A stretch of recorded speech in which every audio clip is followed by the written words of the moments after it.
നമസ്കാരം. സീനറ്റിന്റെ നാട്ടംഗം തുടരുകയാണ്.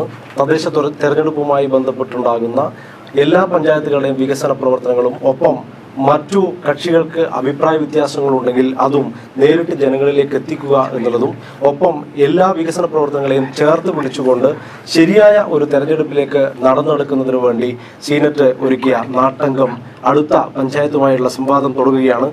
കാസർഗോഡ് ജില്ലയിലെ പീലിക്കോട് ഗ്രാമപഞ്ചായത്താണ് ഇപ്പോൾ ഈ ഒരു സംവാദത്തിനായി ഇപ്പോൾ എത്തിയിരിക്കുന്നത്.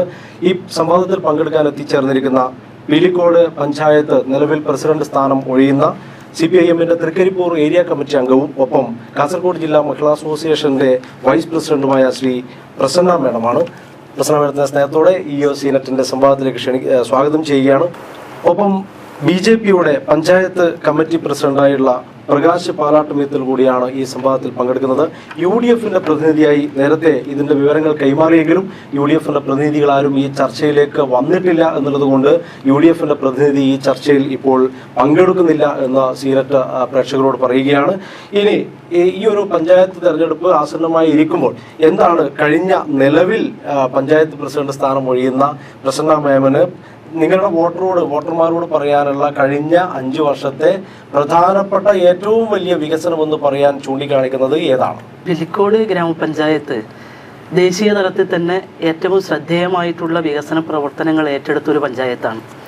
ജനകീയ ആസൂത്രണ പ്രസ്ഥാനം തുടങ്ങുന്ന ഘട്ടത്തിൽ തന്നെ സമ്പൂർണ്ണ ശുചിത്വ യജ്ഞം ഏറ്റെടുക്കുകയും ശുചിത്വമുള്ള കക്കൂസുകൾ എല്ലാ വീടുകളിലും നിർമ്മിച്ചു കൊടുത്ത് നമ്മുടെ രാജ്യത്ത് ആദ്യത്തെ നിർമ്മൽ ഗ്രാമ പുരസ്കാർ അവാർഡ് നേടിയൊരു പഞ്ചായത്ത് കൂടിയാണ് നമ്മുടെ പഞ്ചായത്ത്. ആ പഞ്ചായത്ത് ഭരണസമിതിയുടെ തുടക്കം മുതൽ തുടർന്ന് വന്നിട്ടുള്ള പഞ്ചായത്ത് ഭരണസമിതി ഏറ്റെടുത്ത പ്രവർത്തനങ്ങളെല്ലാം തന്നെ ജനക്ഷേമകരവും ജനകീയവുമായിട്ടുള്ള വികസന പ്രവർത്തനങ്ങളായിരുന്നു. അപ്പം അതിനെ ചുവട് പിടിച്ചുകൊണ്ട് 2020-25 ഞങ്ങളുടെ ഭരണസമിതി ചുമതല ഏൽക്കുന്നത്.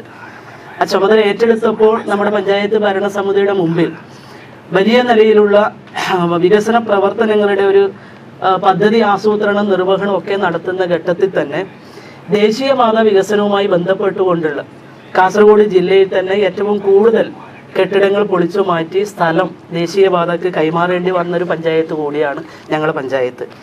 അതിൽ 8ഓളം സ്ഥാപനങ്ങളാണ് ഇതുമായി ബന്ധപ്പെട്ടുകൊണ്ട് പൊളിച്ചു മാറ്റേണ്ടി വന്നത്. നമ്മുടെ പഞ്ചായത്തിൻ്റെ കെട്ടിടം കാലിക്കടവിൽ സ്ഥിതി ചെയ്തിരുന്ന പഞ്ചായത്ത് കെട്ടിടം ഇതുമായി ബന്ധപ്പെട്ടുകൊണ്ട് പൊളിച്ചു മാറ്റി.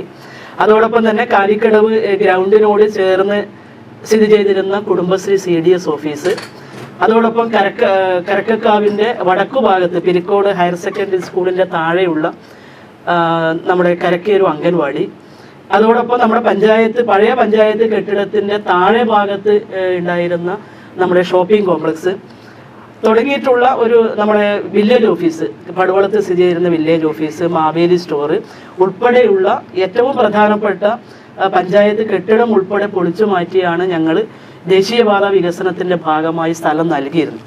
അപ്പോൾ സാധാരണ നിലയിൽ പഞ്ചായത്ത് ഭരണസമിതി എന്ന് പറയുന്നത് എല്ലാ വർഷവും പദ്ധതി ആസൂത്രണവും നിർവഹണവും നടത്തി പോകുന്ന നിലയിലാണ് പഞ്ചായത്തിൻ്റെ ഭരണനിർവഹണ പ്രവർത്തനങ്ങൾ നടന്നു വന്നത്.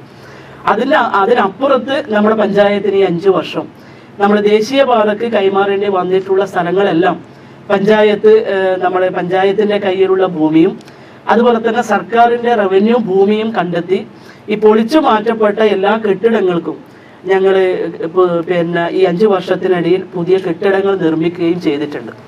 അതിൽ ഏറ്റവും പ്രധാനപ്പെട്ടത് നമ്മുടെ കരക്കേരു സ്മാർട്ട് അംഗൻവാടി, അതുപോലെ തന്നെ പീലിക്കോട് കുടുംബക്ഷേമ ഉപകേന്ദ്രം നമ്മുടെ കൃഷിഭവനോട് ചേർന്നാണ് അതിൻ്റെ കെട്ടിടം സ്ഥിതി ചെയ്തിരുന്നത്. അത് പൊളിച്ചു മാറ്റേണ്ടി വന്നു. പടുവളത്ത് റവന്യൂ ഭൂമി 20 സെൻറ്റ് റവന്യൂ ഭൂമി നമ്മൾ ഭരണസമിതിയുടെ ഇടപെടലിൻ്റെ ഭാഗമായി സ്വന്തമാക്കുകയും MLA ഫണ്ടിൽ നമ്മൾ പീലിക്കോട് പടുവളത്ത് കുടുംബക്ഷേമ ഉപകേന്ദ്രത്തിന് ഇപ്പോൾ അതിൻ്റെ പേര് ജനകീയ ആരോഗ്യ കേന്ദ്രം എന്നുള്ള നിലയിലേക്ക് മാറിയിട്ടുണ്ട്. അപ്പോൾ അതിൻ്റെ കെട്ടിടം നമ്മൾ പൂർത്തീകരിക്കുകയും അതിൻ്റെ പ്രവർത്തനം ആരംഭിക്കുകയും ചെയ്തിട്ടുണ്ട്. മറ്റൊന്ന് കുടുംബശ്രീ CDS-ൻ്റെ ഓഫീസാണ് പൊളിച്ചു മാറ്റേണ്ടി വന്നത്. അത് നമ്മൾ കാലിക്കടവ് നിലവിൽ പഞ്ചായത്ത് ഓഫീസ് പ്രവർത്തിക്കുന്നതിൻ്റെ തെക്ക് ഭാഗത്ത് കുടുംബശ്രീ CDS-ന് സൗകര്യപ്രദമായിട്ടുള്ളൊരു കെട്ടിടം നമ്മൾ ഈ 5 വർഷത്തിനിടയിൽ പൂർത്തീകരിച്ചിട്ടുണ്ട്. അതോടൊപ്പം നമുക്കറിയാം പഞ്ചായത്ത് കെട്ടിടം പൊളിച്ചു മാറ്റിയപ്പോൾ അതിനോട് ചേർന്ന് സ്ഥിതി ചെയ്തിരുന്ന നമ്മുടെ ഏറ്റവും പ്രധാനപ്പെട്ട പഞ്ചായത്തിൻ്റെ തനത് വരുമാനം നമുക്ക് നഷ്ടപ്പെട്ടു. ഏതാണ്ട് ഒരു വർഷം 8 ലക്ഷത്തിലധികം രൂപയാണ് നമ്മുടെ പഞ്ചായത്തിന്റെ തനത് വരുമാനം ഈ ഷോപ്പിംഗ് കോംപ്ലക്സ് കൂടെ പൊളിച്ചപ്പോൾ നമുക്ക് നഷ്ടം വന്നത്. അപ്പൊ അത് തിരികെ പിടിക്കുന്നതിന് വേണ്ടി കാലിക്കടവ് തന്നെ നമ്മൾ ഏതാണ്ട് കഴിഞ്ഞ വർഷം 20 ലക്ഷം രൂപ ചെലവഴിച്ചുകൊണ്ട് 3 കടമുറികളോട് കൂടി ഒരു ഷോപ്പിംഗ് കോംപ്ലക്സ് പൂർത്തീകരിച്ച് അത് നമ്മൾ ലേലം ചെയ്ത് അതിൽ നിന്നുള്ള വരുമാനം ഇപ്പം പഞ്ചായത്തിന് ലഭിക്കുന്നുണ്ട്. കൂടാതെ ഇത്തവണ നമ്മളൊരു 50 ലക്ഷത്തിൻ്റെ അതിന് ആ ഷോപ്പിംഗ് കോംപ്ലക്സിന് മുകളിൽ 50 ലക്ഷത്തിൻ്റെ 6ഓളം കടമുറികളുടെ ഒരു ഷോപ്പിംഗ് കോംപ്ലക്സിൻ്റെ പണി ഇപ്പം പൂർത്തീകരണ ഘട്ടത്തിലാണ്. അപ്പോൾ പഞ്ചായത്തിന് നഷ്ടം വന്നിട്ടുള്ള ഈ വരുമാനം തനത് വരുമാനം കൂടെ നമുക്ക് തിരിച്ചു പിടിക്കാൻ ആവശ്യമായ നിലയിൽ ഷോപ്പിംഗ് കോംപ്ലക്സിന്റെ പണിയൊക്കെ നമ്മൾ ഏറ്റെടുത്തുകൊണ്ട് മുന്നോട്ട് പോയിട്ടുണ്ട്. കഴിഞ്ഞ 5 വർഷത്തെ ഏറ്റവും പ്രധാനപ്പെട്ടതെന്ന് പ്രസിഡന്റ് തോന്നിയ അല്ലെങ്കിൽ ജനങ്ങളുടെ മുന്നിലേക്ക് അവതരിപ്പിക്കാൻ പറ്റുന്ന എടുത്തു പറയാവുന്ന ഒരു നേട്ടത്തെക്കുറിച്ചാണ് ഞാൻ ചോദിച്ചത്. ഓക്കെ, അതിൽ നമ്മൾ ഒന്ന് ആരോഗ്യ മേഖലയിലും പശ്ചാത്തല മേഖലയിലാണ് തൊഴിലുറപ്പ് പദ്ധതിയിലും ഇതിലാണ് നമ്മൾ കൂടുതൽ നമ്മുടെ പഞ്ചായത്തിന്റെ വികസന പ്രവർത്തനങ്ങൾ നമ്മൾ ഏറ്റെടുത്തത്. അതിൽ നമ്മൾ ആരോഗ്യ മേഖലയുമായി ബന്ധപ്പെട്ടുകൊണ്ട് ഓലാട്ട് PHSC പ്രൈമറി ഹെൽത്ത് സെൻറ്റർ അതിന് നമ്മൾ കാസർഗോഡ് വികസന പാക്കേജ് ഒരു 1,60,00,000 ഏറ്റവും സൗകര്യപ്രദമായിട്ടുള്ള നവീനമായിട്ടുള്ള ലാബ് ഉൾപ്പെടെയുള്ള ഇന്നത്തെ ആധുനിക സംവിധാനങ്ങളോട് കൂടിയുള്ള ഒരു ആശുപത്രി കെട്ടിടം നമുക്ക് പൂർത്തീകരിക്കാൻ വേണ്ടി കഴിഞ്ഞിട്ടുണ്ട്. പിന്നീട് നമ്മൾ ആരോഗ്യ മേഖലയിൽ തന്നെ ഒട്ടേറെ അലോപ്പതിയുമായി ബന്ധപ്പെട്ടുകൊണ്ട് ഒട്ടേറെ പൊതുജനങ്ങളുടെ ആരോഗ്യ സംവിധാനം മെച്ചപ്പെടുത്തുന്നതിന് വേണ്ടിയുള്ള സംവിധാനങ്ങൾ ഉറപ്പുവരുത്തിയിട്ടുണ്ട്. അതിന് നമുക്ക് ആശാവർക്കർമാരുടെ പ്രവർത്തനമുണ്ട്. അതുപോലെ തന്നെ സർക്കാർ തന്നെ പോസ്റ്റ് ചെയ്തിട്ടുള്ള MLSPമാരുണ്ട്. അതുപോലെ തന്നെ ഹെൽത്ത് ജീവനക്കാർ ഇവരെല്ലാം, അതുപോലെ തന്നെ ആരോഗ്യ വളണ്ടർ സേന നമ്മുടെ പഞ്ചായത്തിൽ ഒരു 300ഓളം ആരോഗ്യ വളണ്ടർ സേന സന്നദ്ധ പ്രവർത്തനം നടത്തുന്നതിന് വേണ്ടി ആരോഗ്യ മേഖലയിലേക്ക് എത്തിയവരാണ്. അപ്പം അവരെല്ലാം ചേർത്തുകൊണ്ടാണ് നമ്മൾ ആരോഗ്യ മേഖലയിൽ ഓലാട്ട് കുടുംബാരോഗ്യ കേന്ദ്രം, അതുപോലെ തന്നെ പിലിക്കോട് ആയുർവേദ ഡിസ്പെൻസറി, മാണിയാട്ട് പ്രവർത്തിക്കുന്ന ഹോമിയോ ഡിസ്പെൻസറി, ഇത് നമ്മുടെ ഏറ്റവും പ്രധാനപ്പെട്ട നമ്മുടെ ആരോഗ്യ രംഗത്ത് ഏറ്റവും മികവാർന്ന പ്രവർത്തനങ്ങൾ. ആരോഗ്യം ഏറ്റവും പ്രധാനപ്പെട്ട കാര്യമാണ്. മനുഷ്യൻ്റെ ഏറ്റവും പ്രധാനപ്പെട്ട അടിസ്ഥാനപരമായിട്ടുള്ള ഏറ്റവും പ്രധാനപ്പെട്ട ആരോഗ്യം സംരക്ഷിക്കുന്നതിന് വേണ്ടിയുള്ള പ്രവർത്തനങ്ങൾ ഏറ്റെടുത്തിട്ടുണ്ട്. അതിൻ്റെ അടിസ്ഥാന സൗകര്യ വികസനം, പിലിക്കോട് ആയുർവേദ ഡിസ്പെൻസറിക്ക് നമ്മൾ MLA ഫണ്ടിൽ പുതിയൊരു കെട്ടിടം തന്നെ നിർമ്മിച്ചിട്ടുണ്ട്. ഓലാട്ട് കുടുംബാരോഗ്യ കേന്ദ്രത്തിന് കെട്ടിടം. അതോടൊപ്പം നമുക്കറിയാം പിലിക്കോട് ആയുർവേദ ഡിസ്പെൻസറി സ്ഥിതി ചെയ്തൊരു 15 സെന്റ് സ്ഥലത്താണ്. അപ്പോൾ നമുക്ക് ഭാവിയിൽ അത് കിടത്തി ചികിത്സക്ക് വേണ്ടിയുള്ള സംവിധാനങ്ങൾ ഒരുക്കണമെങ്കിൽ 50 സെന്റ് ഭൂമിയെങ്കിലും ചുരുങ്ങിയത് വേണം. അപ്പോൾ കെട്ടിടം വേണം, അതുപോലെ തന്നെ ഭൂമി വേണം. അങ്ങനെ വന്നപ്പോൾ നമ്മൾ പിലിക്കോട് ആയുർവേദ ഡിസ്പെൻസറിയോട് ചേർന്നുകൊണ്ട് ഇപ്പോൾ നമ്മൾ ITIൻ്റെ സ്ഥലം ഉൾപ്പെടെ റവന്യൂ ഭൂമിയാണ്. അതിനോട് ചേർന്നുള്ള റവന്യൂ ഭൂമി ഒരു 40 സെന്റ് റവന്യൂ ഭൂമി നമ്മൾ ആയുർവേദ ഡിസ്പെൻസറിക്ക് പുതിയ കെട്ടിടം കെട്ടാനും അതുപോലെ തന്നെ കിടത്തി ചികിത്സ ഉൾപ്പെടെയുള്ള ഭാവി ആരോഗ്യ മേഖലയിലെ പ്രവർത്തനങ്ങൾക്ക് വേണ്ടി 40 സെന്റ് റവന്യൂ ഭൂമി ഞങ്ങൾ ഭരണസമിതിയുടെ ഇടപെടലിൻ്റെ ഭാഗമായി ആയുർവേദ ഡിസ്പെൻസറിക്ക് സ്വന്തമാക്കാൻ വേണ്ടി കഴിഞ്ഞിട്ടുണ്ട്. പിലിക്കോട് അതുപോലെ മാണിയാട്ട് പ്രവർത്തിക്കുന്ന ഹോമിയോ ഡിസ്പെൻസറി അതിൽ നമ്മൾ പുതുതായി ഒരു യോഗ ഹാള് ഈ കഴിഞ്ഞ 2 വർഷം മുമ്പേ പണി കഴിപ്പിച്ചിട്ടുണ്ട്. മറ്റൊന്ന് പിലിക്കോടിൻ്റെ പടിഞ്ഞാറൻ മേഖല, പ്രത്യേകിച്ച് പടിഞ്ഞാറൻ മേഖലയിലെ ജനങ്ങൾക്ക് കാലിക്കടവ് ഉൾപ്പെടെയുള്ള മാണിയാട്ട് ഉൾപ്പെടെ എത്തി ഈ ഹോമിയോ ആശുപത്രിയെ ആശ്രയിക്കേണ്ടി വരുന്ന ഒരു ഘട്ടത്തിൽ പിലിക്കോട് വയലിൽ തന്നെ ഞങ്ങളൊരു പെരിഫറൽ OP ആഴ്ചയിൽ 1 ദിവസം ഡോക്ടറുടെ സേവനം, മരുന്ന് ഉൾപ്പെടെയുള്ള സേവനം പിലിക്കോട് വയൽ PC കെയർ കലാസമിതി നമ്മളൊരു താൽക്കാലികമായിട്ടൊരു സംവിധാനം ആഴ്ചയിൽ 1 ദിവസം ഉറപ്പുവരുത്തിയിട്ടുണ്ട്. അപ്പം ഇതിൽ നമ്മൾ ആരോഗ്യ രംഗത്തെ നമ്മുടെ മെച്ചപ്പെട്ട പ്രവർത്തനം ജനകീയമായ കൂട്ടായ്മയോടുകൂടി നമ്മൾ ഏറ്റെടുത്തതിൻ്റെ ഭാഗമായി നമ്മുടെ ഓലാട്ട് കുടുംബാരോഗ്യ കേന്ദ്രത്തിനും പിലിക്കോട് ആയുർവേദ ഡിസ്പെൻസറിക്കും നാഷണൽ ലെവൽ, അതായത് കേന്ദ്ര തലത്തിലുള്ള ടീമിൻ്റെ പരിശോധനയൊക്കെ നടത്തി നമ്മുടെ മെച്ചപ്പെട്ട ആരോഗ്യ രംഗത്തെ പ്രവർത്തനത്തിന് ഓലാട്ട് കുടുംബാരോഗ്യ കേന്ദ്രത്തിന് NQAS നാഷണൽ ലെവൽ സർട്ടിഫിക്കറ്റും അതുപോലെ പിലിക്കോട് ആയുർവേദ ഡിസ്പെൻസറിക്ക് NABH അക്രഡിറ്റേഷനും ലഭിച്ചിരുന്നു. അത് കേന്ദ്ര സംഘത്തിൻ്റെ ഭാഗമായി വന്നിട്ടുള്ള ഇതിൻ്റെ പരിശോധനയുടെ ഭാഗമായി നമുക്ക് കിട്ടിയിട്ടുള്ളൊരു അംഗീകാരമാണ്. അതോടൊപ്പം സംസ്ഥാന ഗവൺമെൻറ്റിൻ്റെ ആയുഷ് മിഷന്റെ ഭാഗമായിട്ടുള്ള കായകൽപ്പ് അവാർഡ് നമുക്ക് പിലിക്കോട് ആയുർവേദ ഡിസ്പെൻസറിക്കും ഓലാട്ട് കുടുംബാരോഗ്യ കേന്ദ്രത്തിന് ആരോഗ്യ മേഖലയിൽ മികച്ച പ്രവർത്തനത്തിന് സംസ്ഥാന ഗവൺമെന്റിന്റെ കായകൽപ്പ് അവാർഡും ഈ ആരോഗ്യ മേഖലയിലെ പ്രവർത്തനത്തിന് നമുക്ക് ലഭിച്ചിട്ടുണ്ട്. മറ്റൊന്ന് നമ്മൾ ഏറ്റെടുത്തത് നൂതനമായിട്ടുള്ളൊരു പദ്ധതിയാണ്. പദ്ധതി എന്ന് പറഞ്ഞാൽ നമ്മളൊരു പഞ്ചായത്തിനകത്തുള്ള വയോജനങ്ങളെ ചേർത്ത് പിടിക്കാനുള്ളൊരു പദ്ധതി നമ്മൾ മുന്നോട്ട് വെച്ചു. നമ്മൾ ആദ്യഘട്ടത്തിൽ അതിൻ്റെ ഒരു സർവേ നടത്തി. നമ്മുടെ പഞ്ചായത്തിനകത്ത് 59 വയസ്സ് കഴിഞ്ഞിട്ടുള്ള ആളുകളെ ഒരു സർവേ നടത്തി കണ്ടെത്തി. ഒരു 4500-നടുത്ത ആളുകളാണ് നമ്മുടെ പഞ്ചായത്തിലെ മുതിർന്ന പൗരന്മാരുടെ ഒരു എണ്ണത്തിൽ വന്നിട്ടുള്ളത്. അപ്പം അവരുടെ ശാരീരിക മാനസികമായിട്ടുള്ള ഒരു സന്തോഷകരമായിട്ടുള്ളൊരു ജീവിതം പ്രദാനം ചെയ്യുന്നതിന് കാരണം ഒറ്റപ്പെട്ട് കഴിയുന്ന ആളുകളുണ്ട്, വീട്ടിനകത്ത് തന്നെ ചില പ്രയാസങ്ങൾ അനുഭവിക്കുന്നവരുണ്ട്. അപ്പം അവരെല്ലാം ചേർത്ത് പിടിക്കുന്ന ഒരു വയോജന സൗഹൃദ പഞ്ചായത്താക്കി മാറ്റാനുള്ള പ്രവർത്തനങ്ങൾ ഞങ്ങൾ ഈ 4 വർഷവും ഏറ്റെടുത്തിട്ടുണ്ട്. അത് നമ്മൾ ഒട്ടേറെ കാര്യങ്ങൾ, ആരോഗ്യ പരിപാലനം, അവരുടെ വിനോദയാത്രകൾ, വ്യായാമങ്ങൾ, അയൽക്കൂട്ടങ്ങൾ രൂപീകരണം, ഇതെല്ലാം നടത്തി നമ്മൾ ഈ 4 വർഷവും വയോജന സംഗമങ്ങൾ, സ്വാഭാവികമായി നടക്കുന്ന കുറേ പദ്ധതികൾ, സംസ്ഥാന സർക്കാരിന്റെ ഭാഗമായി വരുന്ന പദ്ധതികൾ ഉൾപ്പെടെയുള്ള കാര്യങ്ങളാണ് ഇത്തവണ നമ്മുടെ പീലിക്കോട് പഞ്ചായത്ത് മുന്നോട്ട് വെക്കുന്ന കഴിഞ്ഞ 5 വർഷം നടത്തിയിരിക്കുന്ന പ്രവർത്തനങ്ങൾ എന്ന് പറഞ്ഞ് വോട്ടർമാരെ തേടാൻ പോകുന്നത്. യഥാർത്ഥത്തിൽ ഇവിടെ പഞ്ചായത്ത് ഭരണസമിതിയിലുള്ള 2 സീറ്റ് എന്ന് പറയുന്നത്, അതൊന്ന് 2 വാർഡെന്ന് പറയുന്നത് അത് UDF-ഉമായി ബന്ധപ്പെട്ടാണ്. യഥാർത്ഥത്തിൽ പഞ്ചായത്ത് ഭരണസമിതിക്കുള്ളിലുള്ള കാര്യങ്ങളോ അതിൻ്റെതായ കാര്യങ്ങൾ പറയേണ്ട അവരാണ്, UDF-കാരാണ്. നിലവിൽ നമുക്ക് അവരിവിടെ ഇല്ല. പക്ഷേ ഇതിനെയൊക്കെ എങ്ങനെയാണ് പുറത്തുനിന്ന് BJP നോക്കിക്കാണുന്നത്? ബഹുമാനപ്പെട്ട പിലിക്കോട് പഞ്ചായത്ത് അധ്യക്ഷ ശ്രീമതി പ്രസന്നകുമാരി പറഞ്ഞത് ഞാൻ സാബോധം കേട്ടു. അവരൊരുപാട് വികസന പ്രവർത്തനങ്ങൾ നമ്മുടെ മുമ്പിൽ വിവരിച്ചു. അതിനെക്കുറിച്ച് പറയുകയാണെങ്കിൽ അവരെ വ്യക്തിപരമായിട്ടല്ല ഞാൻ പറഞ്ഞത്, രാഷ്ട്രീയ അതിപ്രസരം കേരളത്തിൽ എല്ലായിടത്തും ഉള്ളതുപോലെ ഒരുപാട് ബാധിച്ചിട്ടുള്ള ഒരു പ്രദേശമാണ് പിലിക്കോട് എന്ന് പറയാതെ നിവർത്തിയില്ല. അപ്പോൾ ബഹുമാനപ്പെട്ട അധ്യക്ഷ പറഞ്ഞത് പശ്ചാത്തല വികസനം, ആരോഗ്യ മേഖല ഇതിന് മുൻഗണന കൊടുത്തുകൊണ്ട് ഒരുപാട് പദ്ധതികൾ നടപ്പിലാക്കിയിട്ടുണ്ട് എന്നാണ്. പിലിക്കോട് പഞ്ചായത്തിൻ്റെ പല ഭാഗങ്ങളും പശ്ചാത്തല വികസനത്തിൻ്റെ കാര്യത്തിൽ ഇപ്പോഴും വളരെ പുറകിലാണ് എന്ന് പറയാതെ നിർവാഹമില്ല. വിശേഷിച്ച് പഞ്ചായത്തിൻ്റെ പടിഞ്ഞാറൻ പ്രദേശങ്ങളിൽ മഴക്കാലം എന്നത് പറഞ്ഞാൽ അവരെ സംബന്ധിച്ചിടത്തോളം വളരെ ഭീതിതമായിട്ടുള്ള ഒരു അവസ്ഥയാണ്. വാട്ടർ ലോഗിങ് കാരണം വെള്ളപ്പൊക്കം എപ്പോഴും നേരിടുന്ന ഒരു വിഭാഗം ജനങ്ങളാണ് അവിടെ താമസിക്കുന്നത്. കഴിഞ്ഞ ദിവസങ്ങളിൽ അവിടെ ഗൃഹസമ്പർക്കത്തിന് പോയ സമയത്ത് എന്നോട് ഒരു കുടുംബം പറഞ്ഞത്, ഇവിടെ നിന്ന് ഞങ്ങൾ വിറ്റുപെറുക്കി പോകുന്നു, കാരണം വെള്ളക്കെട്ടുകൊണ്ട് ജീവിക്കാൻ പറ്റുന്നില്ല.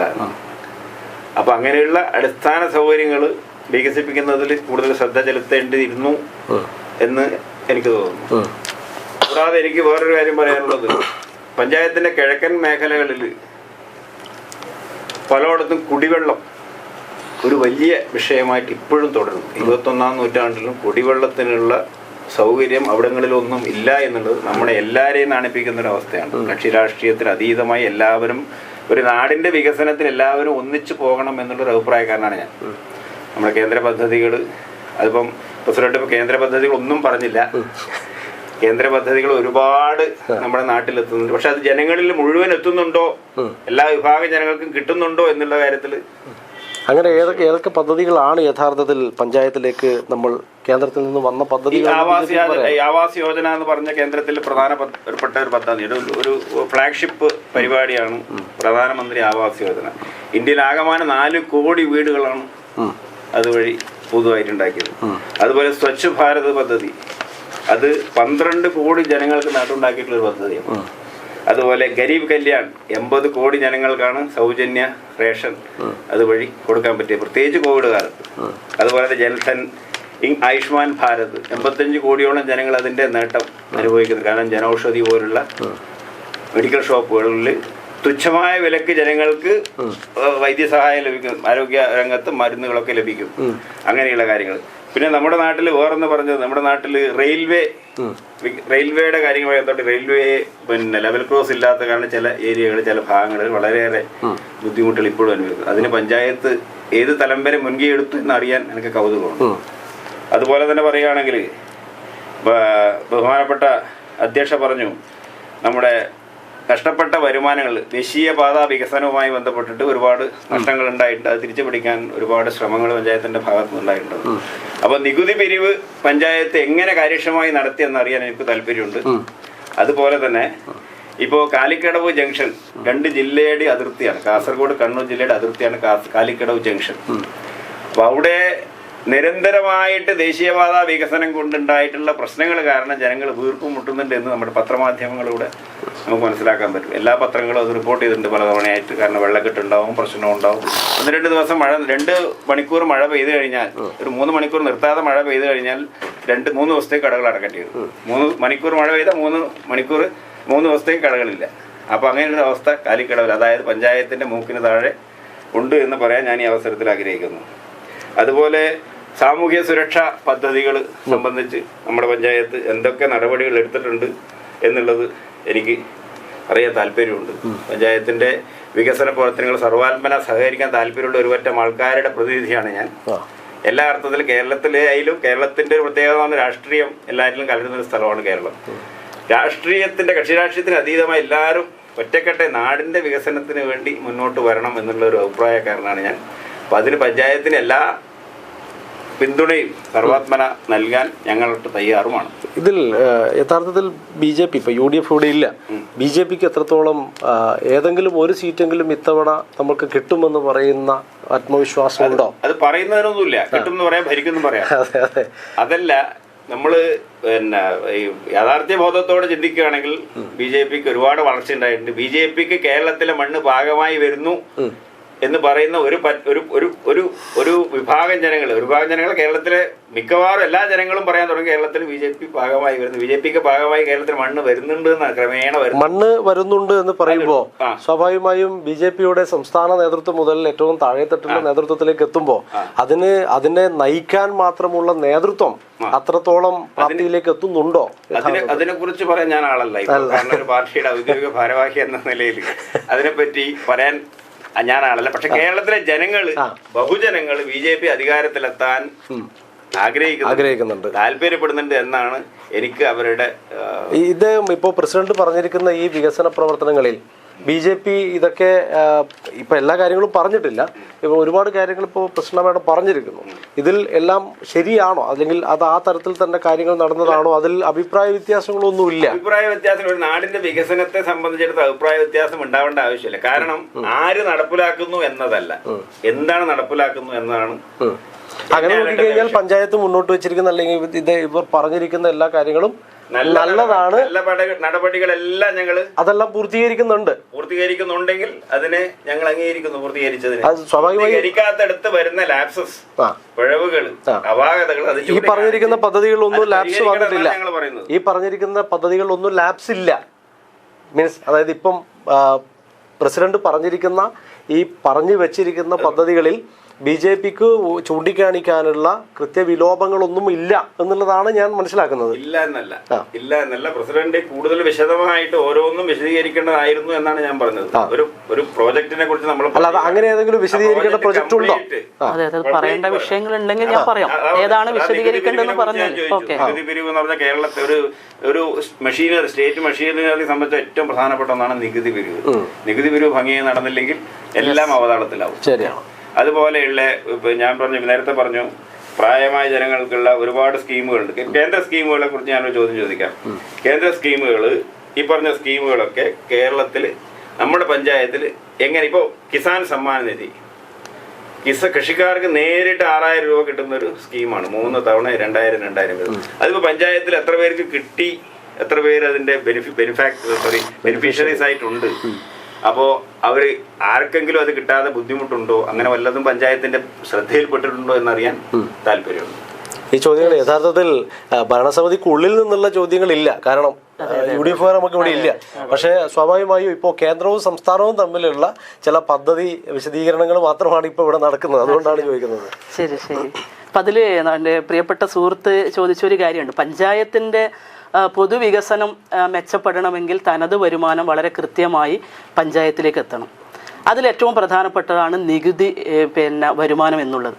ഇപ്പം നികുതി വരുമാനത്തിൽ നമുക്കറിയാം, നമ്മുടെ പഞ്ചായത്തിനകത്ത് ഒന്ന് പ്രധാനമായും വീട്ടുനികുതിയാണ്, കെട്ടിട നികുതിയാണ്. മറ്റൊന്ന് നമുക്ക് തൊഴിൽ നികുതി ടാക്സ് ഉൾപ്പെടെയുള്ള കാര്യങ്ങളാണ്. അപ്പോൾ വലിയ കെട്ടിടങ്ങളൊന്നും തന്നെ നമ്മുടെ പഞ്ചായത്തിനകത്തില്ല.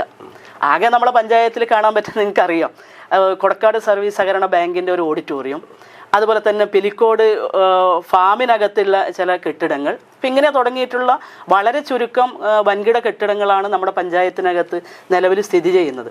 ഇപ്പം ഈ കഴിഞ്ഞ 6 വർഷവും പഞ്ചായത്തിൻ്റെ നികുതി വരുമാനം 100% എത്തിക്കുന്നതിന് വേണ്ടി നമ്മുടെ ഭരണസമിതിക്ക് സാധിച്ചിട്ടുണ്ട്.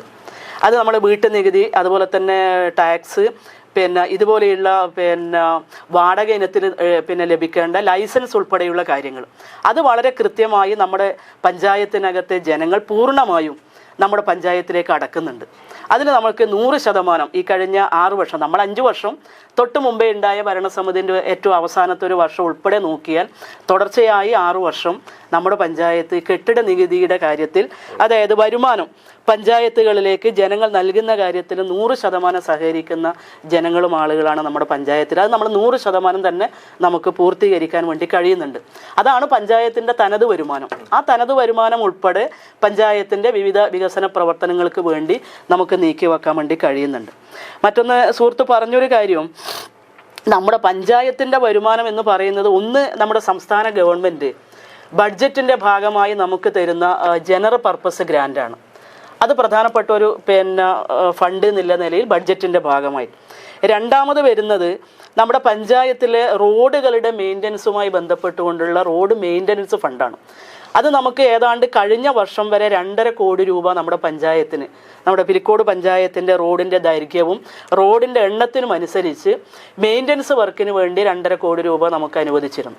ഇത്തവണ ഗവൺമെൻറ് അത് ഉയർത്തി, അതായത് ഒരു 3,50,00,000 അടുത്ത് രൂപ നമുക്ക് റോഡ് മെയിൻ്റനൻസുമായി ബന്ധപ്പെട്ടുകൊണ്ട് സംസ്ഥാന ഗവൺമെൻറ് അലോട്ട് ചെയ്യുന്നുണ്ട്. അതുകൂടാതെ നമുക്ക് വരുന്നത്, ഒന്ന് നമ്മുടെ ഘടക സ്ഥാപനങ്ങളുടെ മെയിൻ്റനൻസുമായി ബന്ധപ്പെട്ടുകൊണ്ടുള്ള ഫണ്ടാണ്, നോൺ റോഡ് മെയിൻ്റനൻസ്.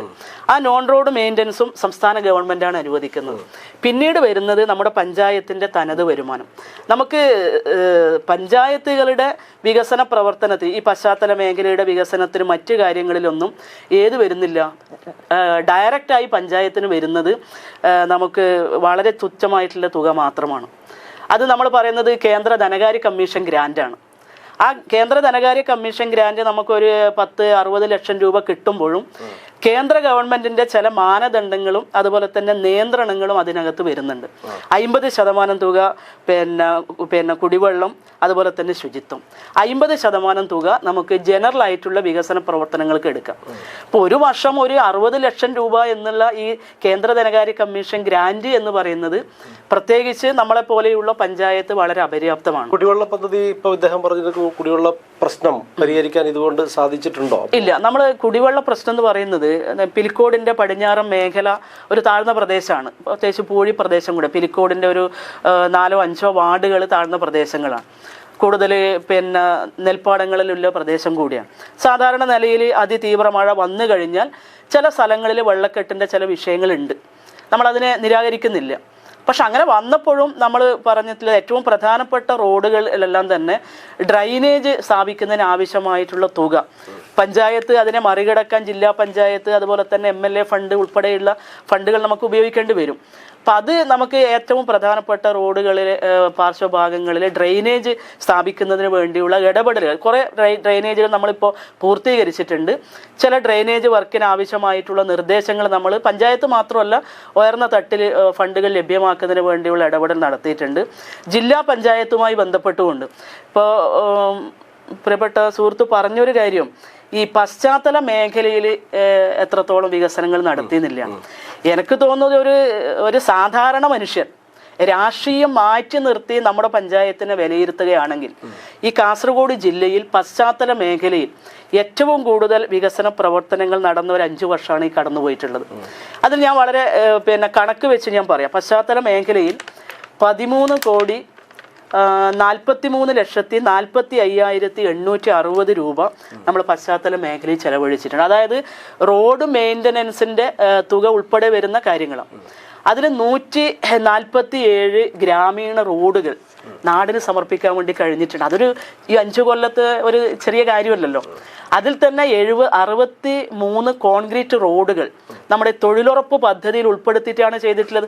ഇപ്പം നിങ്ങൾ പറഞ്ഞ ഈ കേന്ദ്ര സ്കീം എന്ന് പറയുന്ന തൊഴിലുറപ്പ് പദ്ധതി, അതിൽ തൊഴിലുറപ്പ് തൊഴിലാളികൾക്ക് 100 തൊഴിൽ കൊടുക്കുന്ന ഒരു പഞ്ചായത്ത്. അതായത് കഴിഞ്ഞ 5 വർഷം 1000-ൽ കൂടുതൽ തൊഴിലുറപ്പ് തൊഴിലാളികൾക്ക് അവിദഗ്ധ തൊഴിൽ കൊടുത്ത ഒരു പഞ്ചായത്താണ് പിലിക്കോട്. നിങ്ങൾ അതിൻ്റെ കണക്ക് നമ്മുടെ ജില്ലയിൽ നിന്ന് എടുത്തു കഴിഞ്ഞാൽ മനസ്സിലാക്കാൻ വേണ്ടി കഴിയും. കാരണം ഏറ്റവും പ്രധാനപ്പെട്ട ഈ ഗ്രാമീണ മേഖലയിലെ ദാരിദ്ര്യം ലഘൂകരിക്കുക എന്നുള്ളതാണ് ഈ തൊഴിലുറപ്പ് പദ്ധതി നിയമത്തിൽ പറയുന്നത്.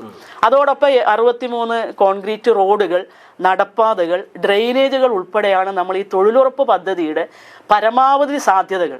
അതായത് 10% തുകയാണ് മെറ്റീരിയൽ ഫണ്ട് ഉപയോഗിച്ചുകൊണ്ട് നമുക്ക് ഏറ്റെടുക്കാൻ വേണ്ടി കഴിയുക. അത് പരമാവധി നമ്മുടെ പഞ്ചായത്തിനകത്ത് ഈ 5 വർഷത്തിനുള്ളിൽ നമ്മളത് ഏറ്റെടുത്തേണ്ടത് 34 കോടി രൂപയാണ് തൊഴിലുറപ്പ് പദ്ധതിയിൽ മാത്രം നമ്മുടെ പഞ്ചായത്ത് ഇതിനെല്ലാം വേണ്ടി. അതിൽ വ്യക്തിഗത ആസ്തികളുണ്ട്, ഞാൻ സമയക്കുറവുകൊണ്ട് ഓരോന്നും പറയുന്നില്ല. അതിൽ തന്നെ നമുക്കറിയാം സോക്ക് പിറ്റുകൾ 1000 ചില്ലറ സോക്ക് പിറ്റുകളുണ്ട്. 122 വീടുകളിൽ പശുത്തൊഴുത്ത് നിർമ്മിച്ചു കൊടുത്തിട്ടുണ്ട്. 44 പുതിയ കിണർ നിർമ്മാണം, അതുപോലെ തന്നെ ഇങ്ങനെയുള്ള അസോള ടാങ്കുകൾ, കോഴിക്കൂടുകൾ, ഇങ്ങനെ തുടങ്ങിയിട്ടുള്ള നമ്മുടെ ഈ ഏറ്റവും പ്രധാനപ്പെട്ട തൊഴിലുറപ്പ് പദ്ധതിയിലെ വ്യക്തിഗത പൊതു ആസ്തികളുടെ നിർമ്മാണം അത് നമുക്ക് ഏറ്റെടുക്കാൻ വേണ്ടി കഴിഞ്ഞിട്ടുണ്ട്. മറ്റൊന്ന്, നമ്മൾ ഈ പറഞ്ഞ ഈ ക്ഷേമ പെൻഷനുമായി ബന്ധപ്പെട്ടുള്ള കാര്യങ്ങൾ, നമ്മുടെ ജില്ലയിൽ തന്നെ ഏറ്റവും കൂടുതൽ ക്ഷേമ പെൻഷൻ കൊടുക്കുന്ന ഒരു പഞ്ചായത്ത് നമ്മുടെ പഞ്ചായത്താണ്. അത് 5 വിഭാഗങ്ങളിലാണ് പെൻഷൻ കൊടുക്കുന്നത്. പക്ഷെ എന്താണ് പെൻഷൻ്റെ സ്ഥിതി? ഇപ്പം നമുക്കറിയാം, ഈ തെരഞ്ഞെടുപ്പ് ഘട്ടത്തിലൊന്നുമല്ല, നമ്മൾ വീടുകളിലേക്ക് പോയി കഴിഞ്ഞാൽ നമ്മുടെ പെൻഷൻ ഗുണഭോക്താക്കൾ പറയുന്ന ഒരു കാര്യം, ഞങ്ങൾക്ക് വീടുകളിൽ തന്നെ പെൻഷൻ കൊണ്ടുതരണം എന്നില്ല. കാരണം വീടുകൾ പെൻഷൻ കൊടുക്കുമ്പോൾ 1600 പൂർണ്ണമായിട്ടും ഒരു ഗുണഭോക്താവിന് സംസ്ഥാന ഗവൺമെൻറ് കൊടുക്കുകയാണ്. അതിന് വരേണ്ട കേന്ദ്ര ഗവൺമെൻറ് വിഹിതം വരുന്നില്ല.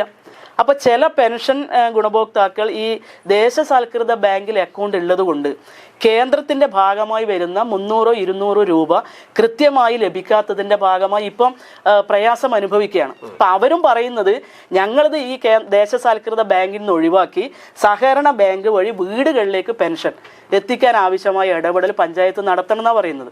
അപ്പോൾ ആ നിലയിൽ കേന്ദ്രം ചില പദ്ധതികൾ മുന്നോട്ട് വെക്കുന്നുണ്ടെങ്കിലും അത് പ്രത്യേകിച്ച് പ്രാദേശിക ഗവൺമെൻറ് എന്നുള്ള നിലയിൽ പഞ്ചായത്തുകൾക്ക് നമുക്കറിയാം ഒരു വർഷം ചെയ്തു തീർക്കേണ്ട പദ്ധതികൾക്ക് ആവശ്യമായ തുക കേന്ദ്ര ഗവൺമെൻറ് യഥാസമയം നൽകുന്നില്ല. അത് ഉൾപ്പെടെ നമ്മുടെ പഞ്ചായത്തും സംസ്ഥാന ഗവൺമെൻറ്റും മറ്റ് തദ്ദേശ സ്വയംഭരണ സ്ഥാപനങ്ങളുടെ പണം ഉപയോഗിച്ചുകൊണ്ടാണ് ചെയ്യുന്നത്. മറ്റൊന്ന് സൂചിപ്പിച്ച ഒരു കാര്യം, വീട് നിർമ്മാണവുമായി ബന്ധപ്പെട്ടുമാണ്. അപ്പോൾ ലൈഫ് ഭവന പദ്ധതി നമ്മൾ പഞ്ചായത്തിൽ കഴിഞ്ഞ 9 വർഷത്തിനിടയിൽ 362 വീടുകളാണ് പൂർത്തിയാകാൻ വേണ്ടി പോകുന്നത്. അതിൽ 268 വീടുകൾ പൂർത്തീകരിച്ചു. അതിൽ കേന്ദ്ര ഗവൺമെൻറ്റിൻ്റെ ഷെയർ എത്രയാണ്? ഇപ്പോൾ പറഞ്ഞില്ലേ, PMAY, prime minister Awas Yojana, പേര് പ്രധാനമന്ത്രി ആവാസ് യോജന എന്നാണ്. പക്ഷെ കേന്ദ്രം തരുന്ന വിഹിതം എത്രയാണ്? 72,000 രൂപയാണ്. ബാക്കി വരുന്ന മുഴുവൻ തുകയും ഗ്രാമ, ബ്ലോക്ക്, ജില്ലാ പഞ്ചായത്തുകളും സംസ്ഥാന ഗവൺമെൻറ്റാണ് ഈ 4 ലക്ഷത്തിൽ ബാക്കി തുക ലൈഫ് ഗുണഭോക്താക്കൾക്ക് വീട് നിർമ്മാണത്തിന് വേണ്ടി നൽകുന്നത്. അത് തന്നെ ഇപ്പോഴെന്താണ് കുടിശ്ശികയാണ്. അപ്പം അതുൾപ്പെടെ നമ്മൾ മേക്കപ്പ് ചെയ്തുകൊണ്ടാണ് നമ്മൾ സംസ്ഥാന ഗവൺമെൻറ് ഇപ്പോൾ ഒരു തീരുമാനം കൊണ്ട് ഹഡ്കോ വായ്പ എടുക്കണം. അതായത് പഞ്ചായത്തിൽ വീട് പൂർത്തീകരിക്കാനുള്ള ആളുകളുടെ എണ്ണം എടുത്ത് ഹഡ്കോ വായ്പ എടുത്ത് ബന്ധപ്പെട്ട ഗുണഭോക്താക്കൾക്ക് വീട് പൂർത്തീകരിക്കാനുള്ള തുക കൊടുക്കണം. സാമ്പത്തിക പ്രതിസന്ധി വിഷയങ്ങളൊക്കെ ഉണ്ടെങ്കിലും അതിനെ മറികടക്കാനാണ് ഈ ഹഡ്കോ വായ്പ. അത് എടുക്കേണ്ടി വരുന്നത് എന്തുകൊണ്ടാണ്? ഇങ്ങനെ കോടിക്കണക്കിന് രൂപ കേന്ദ്ര ഗവൺമെൻറ് കൃത്യസമയത്ത് നൽകാത്തതിൻ്റെ ഭാഗമാണ്. അപ്പോൾ ആ നിലയിൽ നമ്മൾ ഏറ്റെടുത്തിട്ടുള്ള വീടിൻ്റെ നിർമ്മാണം 268 പൂർത്തീകരിച്ചു. ഇനി 162 വീടുകളുടെ എഗ്രിമെന്റ് വെച്ച് നിർമ്മാണ പ്രവൃത്തിയിലാണ്. അതിൽ കേന്ദ്ര ഷെയർ 72,000 മാത്രം. തീർച്ചയായും പിലിക്കോട് പഞ്ചായത്തിന്റെ കൂടുതൽ വികസന പ്രവർത്തനങ്ങൾ നമുക്ക് ഇനിയും അറിയേണ്ടതുണ്ട്. അതുകൊണ്ട് നമ്മളുടെ സമയത്തിനിടയിൽ അല്പം ഒരു ഇടവേള അത്യാവശ്യമാണ്. അതുകൊണ്ട് ഇടവേളയ്ക്ക് ശേഷം തിരിച്ചെത്താം. ഇടവേളയ്ക്ക് ശേഷം പീലിക്കോട് ഗ്രാമപഞ്ചായത്തിന്റെ വികസന കാര്യങ്ങൾ ചർച്ച ചെയ്യാൻ തുടങ്ങുമ്പോൾ നമുക്ക് സന്തോഷമുള്ളൊരു കാര്യം, നേരത്തെ UDF നിന്നും ആൾ എത്തിയിട്ടില്ല എന്നുള്ളതായിരുന്നു നമ്മൾ പറഞ്ഞതെങ്കിൽ ഈ ഒരു അരമണിക്കൂർ ബ്രേക്കിന് ശേഷം നമ്മളോടൊപ്പം പീലിക്കോട് പഞ്ചായത്തിന്റെ ശരിയായ രീതിയിൽ ഒരു 2 വാർഡിലാണ് UDF ഉള്ളതെങ്കിൽ പോലും അതിന്റെ പ്രതിനിധിയായിക്കൊണ്ട് പഞ്ചായത്തിൽ നിന്നും നമ്മളോടൊപ്പം ചർച്ചയിൽ പങ്കെടുക്കാൻ ശ്രീ നിഷാം പട്ടേൽ എത്തിച്ചേർന്നിരിക്കുകയാണ്. UDFന്റെ പീലിക്കോട് മണ്ഡലം ചെയർമാനും ഒപ്പം മുസ്ലിം ലീഗ് നിയോജക മണ്ഡലം സെക്രട്ടറിയും കൂടിയായിട്ടുള്ള നിഷാം പട്ടേലിനെ ഈ ചർച്ചയിലേക്ക് സ്വാഗതം ചെയ്യുകയാണ്. എത്താൻ അല്പം വൈകി, എന്നാലും നമ്മൾ ഒരു റൗണ്ട് പൂർത്തിയാക്കിയിരിക്കുകയാണ്. ഈ വികസന കാര്യങ്ങളെല്ലാം പൂർത്തിയാക്കി കഴിഞ്ഞിട്ടുണ്ട്. യഥാർത്ഥത്തിൽ LDF മുന്നോട്ട് വെച്ചിരിക്കുന്നത്, ഞാൻ സ്വാഭാവികമായും നിങ്ങളിലാണ് ഇപ്പോൾ തുടങ്ങുന്നത്, ഈ രണ്ടാം ഘട്ടം തുടങ്ങുന്നത് നിങ്ങളിലാണ്. കാരണം ഒന്നാം ഘട്ട ചർച്ചയിൽ ഇവർ പറഞ്ഞിരിക്കുന്ന വികസന പ്രവർത്തനങ്ങളും ഒപ്പം BJP പ്രതിനിധിക്ക് പറയാനുണ്ടായിരുന്നത് കേന്ദ്ര പദ്ധതികളുടെ ആവിഷ്കാരം എത്രത്തോളമായിരുന്നു, ജനോപകാരമായിട്ടുള്ള പദ്ധതികളിൽ എതിർക്കുന്നതിൽ യാതൊരു ബുദ്ധിമുട്ടും ഇവർക്കില്ല. അതായത് എതിർക്കേണ്ട ആവശ്യമില്ല, എല്ലാ പദ്ധതികളും ജനങ്ങൾക്ക് വേണ്ടിയാണ്, ഏത് നല്ല കാര്യം ചെയ്താലും ഞങ്ങൾ അതിനെ സ്വാഗതം ചെയ്യുമെന്നുള്ളതാണ് BJP മുന്നോട്ട് വെച്ചിരിക്കുന്നത്. നിങ്ങൾ ഈ കഴിഞ്ഞ 5 വർഷത്തെ LDFിൻ്റെ പ്രവർത്തനം അല്ലെങ്കിൽ പഞ്ചായത്തിൻ്റെ ഭരണത്തെ നോക്കിക്കാണുകയാണെങ്കിൽ എന്തുകൊണ്ടാണ് UDF 2 സീറ്റിൽ നിന്നും കൂടുതൽ സീറ്റുകളിലേക്ക് വോട്ട് അഭ്യർത്ഥിച്ച് സീറ്റ് വേണമെന്ന് ജനങ്ങളോട് ആവശ്യപ്പെടാൻ മുന്നോട്ട് വെക്കുന്ന കാര്യങ്ങൾ? ഒരു തെറ്റിദ്ധാരണപരമായ ഒരു സംസാരമാണ്. UDF വളരെ ശക്തമായി 18 വാർഡുകളിലും സ്ഥാനാർത്ഥിയെ നിർത്തിയിട്ടുണ്ട്. എല്ലാ വാർഡുകളിലും നല്ല രീതിയിൽ സ്ഥാനാർത്ഥിയെ നിർത്തിയില്ല എന്നല്ല ഞാൻ പറഞ്ഞത്. സ്ഥാനാർത്ഥിയെ നിർത്തി എല്ലാ വാർഡുകളിലും പ്രചരണം വളരെ ശക്തമായിട്ട് നടത്തുന്നുണ്ട്. പ്രത്യേകിച്ച് പിലിക്കോട് പഞ്ചായത്തിന്റെ പടിഞ്ഞാറൻ മേഖലയിൽ 10 വാർഡുകളിൽ 8 വാർഡുകളിൽ UDF വളരെ ശക്തമാണ്. അത് വാർഡ് മുറിച്ചതിന്റെ അടിസ്ഥാനത്തിലാണ് പലപ്പോഴും അവിടെ LDF വിജയിക്കുന്നത്. ഇപ്പൊ ഈ പഞ്ചായത്തിൽ തന്നെ വാർഡ് വിഭജനവുമായി ബന്ധപ്പെട്ടുകൊണ്ട് കാലിക്കടവ് ടൗൺ വാർഡ് പഞ്ചായത്ത് സ്ഥിതി ചെയ്യുന്ന വാർഡിൽ ബാക്കി എല്ലാ വാർഡുകളിലും 900, 1000, 1100 കൊടുക്കുമ്പോൾ ആ ഒറ്റ വാർഡിൻ്റെ ഉദാഹരണം എടുത്താൽ 1601 വോട്ടർമാരുള്ള ഒരു വാർഡാണ് കാലിക്കടവ് വാർഡ്. യഥാർത്ഥത്തിൽ അതിൻ്റെ ലിമിറ്റേഷൻ കമ്മിറ്റി നിർദ്ദേശിച്ച രീതിയിൽ വാർഡ് വിഭജനം നടന്നിട്ടുണ്ടെങ്കിൽ 8ഓളം വാർഡുകൾ പിലിക്കോട് പഞ്ചായത്തിൽ UDF ഐക്യജനാധിപത്യ മുന്നണി സ്ഥാനാർത്ഥി നല്ല ഭൂരിപക്ഷത്തോടെ വിജയിക്കാൻ വേണ്ടി പറ്റുന്ന മേഖലയാണ് പ്രത്യേകിച്ച് പടിഞ്ഞാറൻ മേഖല. അത് കണ്ടുകൊണ്ടാണ് വാർഡ് വിഭജനം അശാസ്ത്രീയപരമായിട്ട് അവരുടെ രീതിയിൽ നടത്തുന്നത്. അതൊന്ന്. ഇനി വികസനവുമായി ബന്ധപ്പെട്ടുകൊണ്ട് ഏതൊരാളും ആസ്ഥാനം സ്ഥിതി ചെയ്യുന്ന ടൗണ് അതിൻ്റെ അവസ്ഥ നിങ്ങൾക്ക് നോക്കിയാൽ അവിടെ ടോയ്ലറ്റ് അടക്കം, പേരിന് ടോയ്ലറ്റ് ഉണ്ട് അവിടെ. ആ ടോയ്ലറ്റിൻ്റെ ഉള്ളിൽ ഏതെങ്കിലും ഒരു മനുഷ്യൻ പോയിട്ട് യാത്രക്കാരൻ വന്ന് അതിൻ്റെ ഉള്ളിലേക്കൊന്ന് കയറി ചെന്നാൽ തിരിച്ച് വരികയും വിശാലമായ ഗ്രൗണ്ടിൽ കാര്യം സാധിക്കുകയും ചെയ്യുന്ന രീതിയിലാണ് പിലിക്കോട് ടൗണിൻ്റെ ഇന്നത്തെ അവസ്ഥ. അവിടെ ഓട്ടോ സ്റ്റാൻഡിൽ നോക്കിയാൽ മതി, ഓട്ടോ ഒരിക്കൽ കേട്ടുണ്ടാവും റോഡിൻ്റെ. പിറ്റേ ദിവസം ആരെങ്കിലും പറഞ്ഞത് വടക്കോട്ട് മാറും, ചിലപ്പോൾ തെക്കോട്ട് മാറും, ആ രീതിയിൽ പോകും. പിന്നെ അതുപോലെ ഡ്രെയിനേജ്, എത്ര കാലങ്ങളായി അവിടെ വെള്ളം ആസ്ഥാനമാണ്. അതായത് തൊട്ടുമുട്ടിയിട്ടുള്ള ഒരു സ്ഥലത്താണ് എല്ലായ്പ്പോഴും ഹൈവ വരുന്നതിന് മുമ്പിലും അവിടെ വെള്ളക്കെട്ടുണ്ടാവാറുണ്ട്. ഇപ്പം മാത്രമല്ല, ഹൈവ വരുന്നതിന് മുമ്പിലും കൃത്യമായി വെള്ളക്കെട്ട് നിൽക്കുന്ന പിലിക്കോട് ആസ്ഥാനത്തിന്റെ മുമ്പിൽ നിൽക്കുന്ന ഒരു അവസ്ഥയാണ്. അതിനൊന്നും ഒരു പരിഹാരമില്ല. ആ രീതിയിൽ ചിന്തിക്കുകയോ ആ രീതിയിൽ പ്രവർത്തിക്കുകയോ ചെയ്യുന്ന ഒരു ഭരണ സംവിധാനമല്ല പിലിക്കോടുള്ളത്. അത് പാർട്ടിയുടെ നേതൃത്വത്തിൽ ഒരു ഭരണ സംവിധാനം ഉണ്ടാക്കും. ആ രീതിയിൽ പോകുന്ന രീതിയിൽ ഒരു നല്ല രീതിയിലുള്ള ടൗൺ വികസിക്കണം, അല്ലെങ്കിൽ അതുമായി ബന്ധപ്പെട്ട് രീതി വർധന ഉണ്ടാകണം എന്നുള്ള രീതിയിലുള്ള ഒരു കാഴ്ചപ്പാട് ആളുകളല്ല പിലിക്കോട് ഭരണ നേതൃത്വത്തിന്റെ കീഴിലുള്ളത് എന്നുള്ളത് വ്യക്തമാണ്. പിന്നെ പറയാനുള്ള മൈതാനത്തിന് വലിയ സ്റ്റേജ് ഒക്കെ കെട്ടി, 2 ഭാഗത്തും സ്റ്റേഡിയം ഒക്കെ കെട്ടി. ഇന്നും ആ സ്റ്റേജിന്റെ ഉള്ളിൽ ഇന്ന അവസ്ഥ നിങ്ങൾ വീഡിയോ ഇട്ട് നോക്കിയാൽ കാണാൻ കഴിയും. അവിടെ ഒരുപാട് ആളുകൾ പരിപാടി നടത്താൻ വേണ്ടി നോക്കുമ്പോൾ ടോയ്ലറ്റിന്റെ അതിൻ്റെ ഉള്ളിൽ 2 ടോയ്ലറ്റ് ഉണ്ട്. ആ ടോയ്ലറ്റ് ഇന്ന് തകർന്നിരിക്കുകയാണ്. ഒരു ഉപയോഗശൂന്യമായ ഒരു കാര്യത്തിന് ഉപയോഗിക്കാൻ പറ്റാത്ത രീതിയിൽ അത് മാറി. അതിന്റെ വടക്ക് കൊണ്ടേക്ക് ടോയ്ലറ്റ് എത്തി. അതുകൊണ്ട് വികസനത്തിന് സ്ഥലം പരിമിതമാണ് എന്ന് പറയുമ്പോഴും അതിന്റെ വടക്ക് കൊണ്ടേക്ക് അനാവശ്യമായിട്ട് 4 ടോയ്ലറ്റുകൾ കിട്ടും. പക്ഷെ ഫണ്ട് അങ്ങനെ പഞ്ചായത്തിന് എങ്ങനെയാണല്ലോ ഫണ്ട് കിട്ടുക. ഇപ്പൊ ഫണ്ട് വരുമ്പോൾ ഒരു ടോയ്ലറ്റ് കെട്ടണം.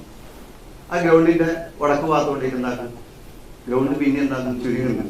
കളിക്കളം ചുരുങ്ങുകയും ഒരു കാഴ്ചപ്പാടില്ലാതെ ചില ആളുകളിൽ മാത്രം കേന്ദ്രീകരിച്ച് ചർച്ച നടത്തുകയും അതിനനുസരിച്ചുകൊണ്ട് ഒരു കറവപ്പശു എന്ന രീതിയിൽ ഗ്രൗണ്ട് അങ്ങനെ ആ രീതിയിലാണ്. ചില ആളുകൾ എന്താക്കും, അതിന്റെ സംഘാടക സമിതിയിലേക്ക് വരും, അവരുടെ മേൽനോട്ടത്തിൽ വികസനം നടക്കും. അത് ബാക്കിയില്ല അവിടെയുള്ള കായിക പ്രേമികളെയോ അല്ലെങ്കിൽ അതുമായി ബന്ധപ്പെട്ട ആളുകളെയോ ഒന്നും കൂട്ടാത്ത രീതിയിലുള്ള അതിന്റെ സംഘടനാ തലത്തിൽ അവരെ കൂടി പങ്കാളിത്തം കൂടി ഉണ്ടെങ്കിൽ ആ ഗ്രൗണ്ട് ഏറ്റവും നന്നായി നമുക്ക് മാറ്റിയെടുക്കാൻ വേണ്ടി പറ്റുമായിരുന്നു. കാസർഗോഡ് ജില്ലയിൽ തന്നെ ഏറ്റവും നന്നായി ആളുകളെ ഉൾക്കൊള്ളാനും കായിക ഏറ്റവും മിലിറ്ററിയിൽ രാവിലെ പ്രാക്ടീസ് ചെയ്യുന്ന എത്രയോ കുട്ടികളുണ്ട്, നൂറുകണക്കിന് കുട്ടികൾ അവിടെ രാവിലെ ജോലിയാർത്ഥം പ്രാക്ടീസ് ചെയ്യുന്ന ആളുകളുണ്ട്. അവർക്കൊന്നും യാതൊരു തരത്തിലുള്ള ഒരു വ്യക്തിയാണത് എല്ലാവരും അയാളെ പരിമിതമായ കഴിവും മറ്റും കൊണ്ടാണ് അത് കാര്യങ്ങളൊക്കെ ചെയ്യുന്നത്. ഇതിനപ്പുറത്തേക്ക് അതായത് നേരത്തെ പശ്ചാത്തല വികസനത്തിൽ 13 കോടിയോളം ചെലവഴിച്ചു എന്നാണ് പ്രസിഡന്റ് നേരത്തെ ഇവിടെ പറഞ്ഞിരിക്കുന്നത് വികസന പ്രവർത്തനങ്ങൾ. അപ്പൊ അതിൽ ഈ പറയുന്ന കക്കൂസ് പോലും എടുത്തിട്ടില്ല എന്നാണ് ഇപ്പോൾ UDF പറയുന്നത്. അങ്ങനെയാണെങ്കിൽ എന്തുകൊണ്ട് പുറത്തൊരു പ്രതിഷേധമെങ്കിലും സംഘടിപ്പിച്ചോ? പറയാം. 13,000 കോടി ചെലവാക്കിയ കഥ പറയാം. 13 കോടി രൂപ. 13 കോടി രൂപയുടെ ഏറ്റവും വലിയ ഉദാഹരണമാണ് under bridge, Chandera railway station under bridge. 1.5 കോടി രൂപയോളം ചെലവാക്കി MP ഫണ്ടും MLA ഫണ്ടും അടക്കമുള്ള കാര്യങ്ങൾ ചെലവഴിച്ചുണ്ടാക്കിയ അണ്ടർ ബ്രിഡ്ജ് ഇന്നത് മീൻ പിടിക്കുന്ന സ്ഥലമാണ്. അതിന് പരിഹാരം കാണാൻ പോലും ഈ പഞ്ചായത്ത് എന്താക്കിയിട്ടില്ല, ഇതുവരെ സാധിച്ചില്ല. കഴിഞ്ഞ ബഡ്ജറ്റിലാറ്റം ബഹുമാനനായ രാജഗോപാലൻ MLA 1 രൂപ ടോക്കൺ വെച്ചതായിട്ട് നമ്മൾ കേട്ടിട്ടുണ്ട്. ബഡ്ജറ്റ് വായിക്കുമ്പോൾ ചന്തേര മേൽപ്പാലം 1 രൂപ, അതൊരു ജനങ്ങളെ തെരഞ്ഞെടുപ്പ് വരാൻ പോകുമ്പോൾ ആ പടിഞ്ഞാറക്കരയിലെ ജനങ്ങളെ കണ്ണിൽ പൊടിയിടാൻ വേണ്ടി മാത്രം നടത്തുന്ന ഒരു നീക്കം. റെയിൽവേ അടിപ്പാത, ആ അടിപ്പാത 1.5 കോടിയാണ് ചെലവാക്കിയത്. ആ അടിപ്പാത 1.5 കോടി രൂപയോളം ചെലവാക്കിയിട്ട് അല്ലല്ല ചെലവാക്കിയ കഥയാണ്. 1.5 കോടി രൂപ ചെലവാക്കിയിട്ട് അത് യഥാർത്ഥത്തിൽ അതിന്റെ ചെലവാക്കുമ്പോൾ പണം ചെലവാക്കുമ്പോൾ അതിന്റെ എഞ്ചിനീയറിംഗ് അതിന്റെ മറ്റു കാര്യങ്ങളൊക്കെ നോക്കാതെ യാതൊരു വികസനം മറ്റ് ദീർഘവീക്ഷണമില്ലാത്ത രീതിയിലാണ് അണ്ടർ ബ്രിഡ്ജ് നിർമ്മിച്ചിട്ടുള്ളത്. നമ്മൾ നോർത്ത് ഇന്ത്യയിലെല്ലാം പോയി കഴിഞ്ഞാൽ ഇതേ രീതിയിലാണ് അണ്ടർ ബ്രിഡ്ജ് അവിടെയുണ്ട്.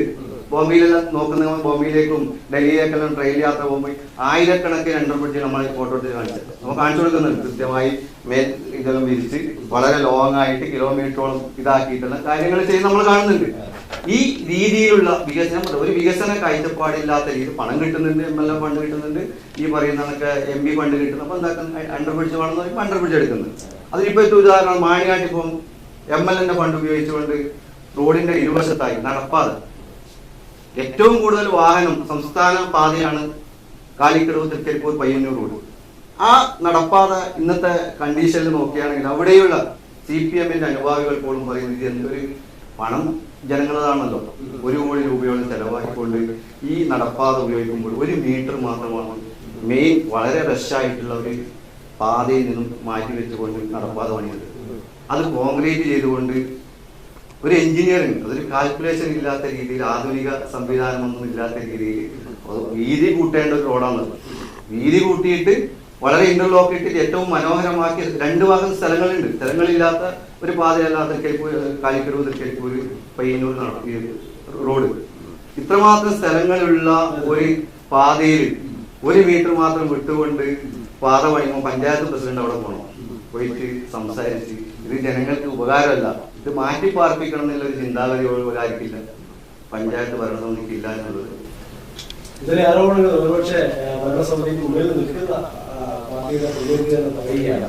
ഇതെന്താണ് പ്രസിഡന്റ് എന്ന് പറയുന്നത്? ഇതില് പറഞ്ഞൊരു പ്രധാനപ്പെട്ട കാര്യം കാലിക്കറ്റ് ടൗണുമായി ബന്ധപ്പെട്ടുള്ള വിഷയങ്ങളാണ്. നമുക്കറിയാം സംസ്ഥാന പാതയും ദേശീയപാതയും കടന്നു പോകുന്ന ഒരു ടൗൺ തന്നെയാണ് കാലിക്കറ്റ്. കാലിക്കറ്റ് ഇപ്പൊ ദേശീയപാതയുടെ നിർമ്മാണ പ്രവൃത്തി നടന്നു വരികയാണ്. വെള്ളക്കെട്ട് നമുക്കറിയാം അതിതീവ്ര മഴ വന്നു കഴിഞ്ഞാൽ കാലിക്കറ്റ് മാത്രമല്ല കേരളത്തിലെ നീലേശ്വരം ഉൾപ്പെടെയുള്ള പല ടൗണുകളും വെള്ളത്തിലാണ്. അതെല്ലാ സ്ഥലത്തും നമുക്ക് ഒരു അതിതീവ്ര മഴ വന്നു കഴിഞ്ഞാൽ ഉണ്ടാകുന്ന ചില പ്രയാസങ്ങൾ അനുഭവിക്കുന്നു. നമ്മൾ കാലിക്കടവിൽ അതിന്റെ ഭാഗമായിട്ട് ചില വിഷയങ്ങൾ ഉണ്ടായിട്ടുണ്ട്. അതിൽ നമ്മുടെ പഞ്ചായത്തിന് ചെയ്യാൻ വേണ്ടി കഴിയുന്ന ഒരു കാര്യം, മഴക്കാലത്തിന് മുമ്പേ നിലവിലുള്ള നമുക്കറിയാം പഞ്ചായത്തിന്റെ കയ്യിലല്ല ഡ്രെയിനേജ് വരുന്നത്, അത് പൊതുമരാമത്ത് വകുപ്പിന്റെയാണ്, ദേശീയപാതയിലാണ്. പഞ്ചായത്തിന് 1 ഉറുപ്പ്യ പോലും ആ ഡ്രെയിനേജ് നവീകരണത്തിനോ അതിന്റെ നിർമ്മാണ പ്രവർത്തിക്കോ പഞ്ചായത്തിന് നേരിട്ട് തുക നീക്കി വെക്കാൻ വേണ്ടി കഴിയില്ല. അപ്പൊ PWD ദേശീയപാതയുടെ ഭാഗമായിട്ടുള്ള ഈ ഡ്രെയിനേജ് നവീകരിക്കണം. നമ്മുടെ ഭരണസമിതി വന്ന ഉടനെ ഇഷാം കണ്ടിട്ടുണ്ട്. കാലിക്കടവിനകത്ത് നമ്മളെല്ലാവരും ജനകീയമായ സഹകരണത്തോടു കൂടി വലിയ നിലയിൽ നമ്മൾ ഡ്രെയിനേജ് ഒക്കെ ക്ലീൻ ചെയ്ത് അതിലൂടെ പോകാൻ പറ്റുന്ന വെള്ളത്തെയൊക്കെ ഒഴുക്കി വിടാനൊരു സംവിധാനം പഞ്ചായത്ത് ഒരുക്കിയിരുന്നു. പിന്നീട് നമുക്കറിയാം ദേശീയപാത വികസനം നടന്നു വരുന്ന ഘട്ടത്തിൽ ദേശീയപാതയുടെ ഡ്രെയിനേജ് വന്നപ്പോൾ പല നമ്മുടെ നിലവിലുള്ള ദേശീയപാതന്റെയും PWD റോഡിന്റെ സൈഡിലുള്ള ഡ്രെയിനേജുകൾ മൂടപ്പെട്ടു. അതുപോലെ തന്നെ ദേശീയപാത ഇപ്പൊ ഒരു കൺസെപ്റ്റ് ഉള്ളത് കാലിക്കടവിന്റെ കിഴക്ക് ഭാഗത്തേക്ക് വെള്ളം ഒഴുക്കി വിടണമെന്നാണ്. അതിന്റെ ഡ്രെയിനേജിന്റെ നിർമ്മാണ പ്രവൃത്തി പാതി വഴിയിലാണ്. ഇങ്ങനെ വന്നപ്പോ നമ്മൾ കഴിഞ്ഞ മഴക്കാലത്ത് വലിയ നിലയിലുള്ള വെള്ളക്കെട്ട് കാലിക്കടവിലുമാണ്. പക്ഷെ നമ്മൾ അതിന്റെ നിസ്സംഗതയോടുകൂടി നോക്കി നിൽക്കുകയല്ല ചെയ്തത്. നമ്മൾ അവിടെ ജനകീയമായ ഒരു സഹകരണത്തോടു കൂടി ദേശീയപാത അതോറിറ്റിയുടെ അധികൃതരുടെ ബന്ധം, കാരണം മഴക്കാലത്ത് ഡ്രെയിനേജിന്റെ വർക്ക് എന്തായാലും നടക്കുന്നു, അതെന്താണ് ചെയ്യാൻ പറ്റുന്നത്. അപ്പൊ ദേശീയപാതയുടെ അധികൃതർ പറഞ്ഞത് വലിയ നിലയിലുള്ള ടാങ്ക് വെള്ളം മോട്ടർ ചെയ്ത് പമ്പ് ചെയ്ത് തൽക്കാലത്തേക്ക് ഒരു സംവിധാനം ഒരുക്കി കാലിക്കടവ് ടൗണിലെ വെള്ളത്തെ പൂർണ്ണമായും മോട്ടർ വെച്ച് വെള്ളം ഒഴുക്കി വിടുന്ന ഒരു സംവിധാനത്തിലേക്ക് പഞ്ചായത്ത് ഇടപെടുകയും ചെയ്തിട്ടുണ്ട്. ഇനി നമുക്ക് വേണ്ടത് അടുത്ത മഴക്കാലത്തിന് മുമ്പായി ഹൈവേയുടെ ഡ്രെയിനേജിന്റെ വർക്ക് പൂർണ്ണമായും പൂർത്തീകരിച്ചു കഴിഞ്ഞാൽ നമുക്ക് ഈ ഇപ്പോഴുള്ള വെള്ളക്കെട്ടിന് ശാശ്വത പരിഹാരം ഉണ്ടാകുമെന്നാണ് ഞങ്ങൾ പ്രതീക്ഷിക്കുന്നത്. അപ്പൊ അത് നമ്മൾ കാത്തു നിൽക്കുകയാണ് ദേശീയപാതയുടെ ഹൈവേയുടെ വർക്ക്. മറ്റൊന്ന് നമ്മുടെ കാലിക്കട് ഗ്രൗണ്ടുമായി ബന്ധപ്പെട്ടുള്ള കാര്യമാണ്. അപ്പൊ നമുക്കറിയാം ഒരു വലിയ നിലയിലുള്ള ദേശീയപാത വികസനം നടക്കുമ്പോൾ സ്വാഭാവികമായും നമുക്ക് ഇതെല്ലാം വികസന പ്രവർത്തനങ്ങളെല്ലാം നമുക്ക് സ്വാഗതം ചെയ്യും. അത് രാഷ്ട്രീയത്തിന് അതീതമാണ് ഞങ്ങൾ വികസനത്തെ കാണുന്നത്. അതിന് CPM ഓ ലീഗോ കോൺഗ്രസോ BJP ഓ എന്നുള്ള നിലയിൽ നമ്മുടെ ഭരണസമിതി കഴിഞ്ഞ 5 വർഷം രാഷ്ട്രീയത്തിന് അതീതമായി നമ്മുടെ കാലിക്കടവ് ഗ്രൗണ്ട് അതിന്റെ കളിസ്ഥലം കായിക പ്രേമികൾക്ക് ഉപയോഗിക്കാൻ പറ്റുന്ന നിലയിൽ ഉയർത്തിക്കൊണ്ടുവരണമെന്ന ദീർഘവീക്ഷണത്തോടു കൂടിയുള്ള ഇടപെടലിന്റെ ഭാഗമായിട്ടാണ് 2 കോടി രൂപ നമ്മുടെ പ്രിയങ്കരനായിട്ടുള്ള തൃക്കരിപ്പൂർ MLA രാജഗോപാലന്റെ ഒക്കെ ഇടപെടലിന്റെ ഭാഗമായി 2 കോടി രൂപ KDP കാസർഗോഡ് വികസന പാക്കേജിൽ അനുവദിക്കുന്നു.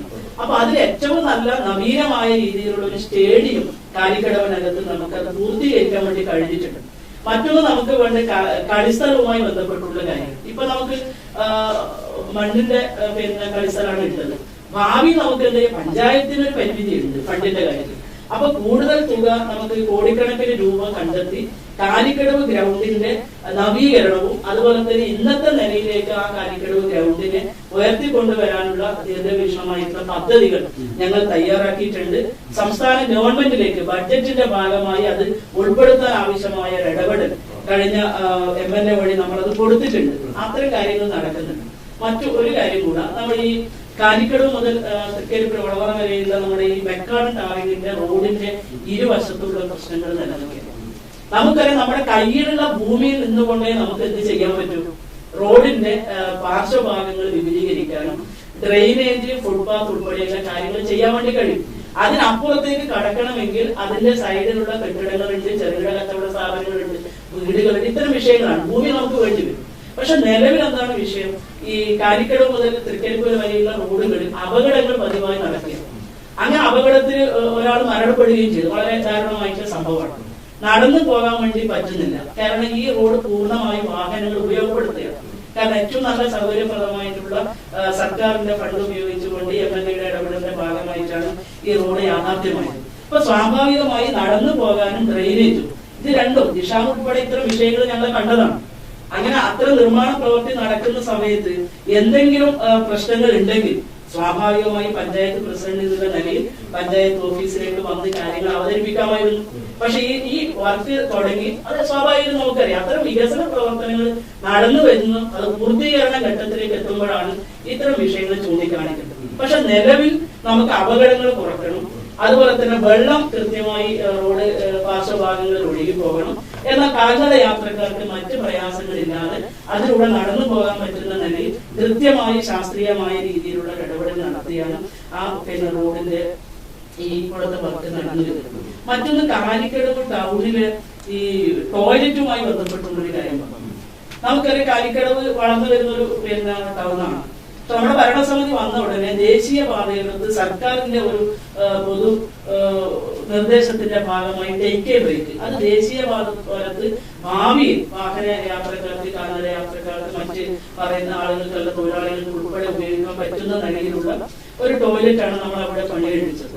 പക്ഷെ അവിടുത്തെ നമുക്കറിയാം ടോയ്ലറ്റ് നിർമ്മിക്കുമ്പോൾ അപ്പോൾ തന്നെ നമുക്ക് അതിന്റെ വെള്ളത്തിന്റെ സംവിധാനം, നമ്മൾ ദീർഘവീക്ഷണ കാഴ്ചപ്പാടില്ലാത്തവരല്ലോ, അപ്പോൾ തന്നെ വെള്ളത്തിന്റെ സംവിധാനം വേണം. നമ്മൾ അവിടെ ഒരു ബോർവെല്, കാരണം ഭൂഗർഭജല വകുപ്പിന്റെ സർട്ടിഫിക്കറ്റ് എല്ലാം വെച്ച് നമ്മുടെ ബോർവെല്, പക്ഷെ ആ ബോർവെല്ലിൽ നിന്ന് വരുന്ന വെള്ളം ചടിവെള്ളമാണ്, അത് ഉപയോഗപ്പെടുത്താൻ വേണ്ടി കഴിയുന്നില്ല.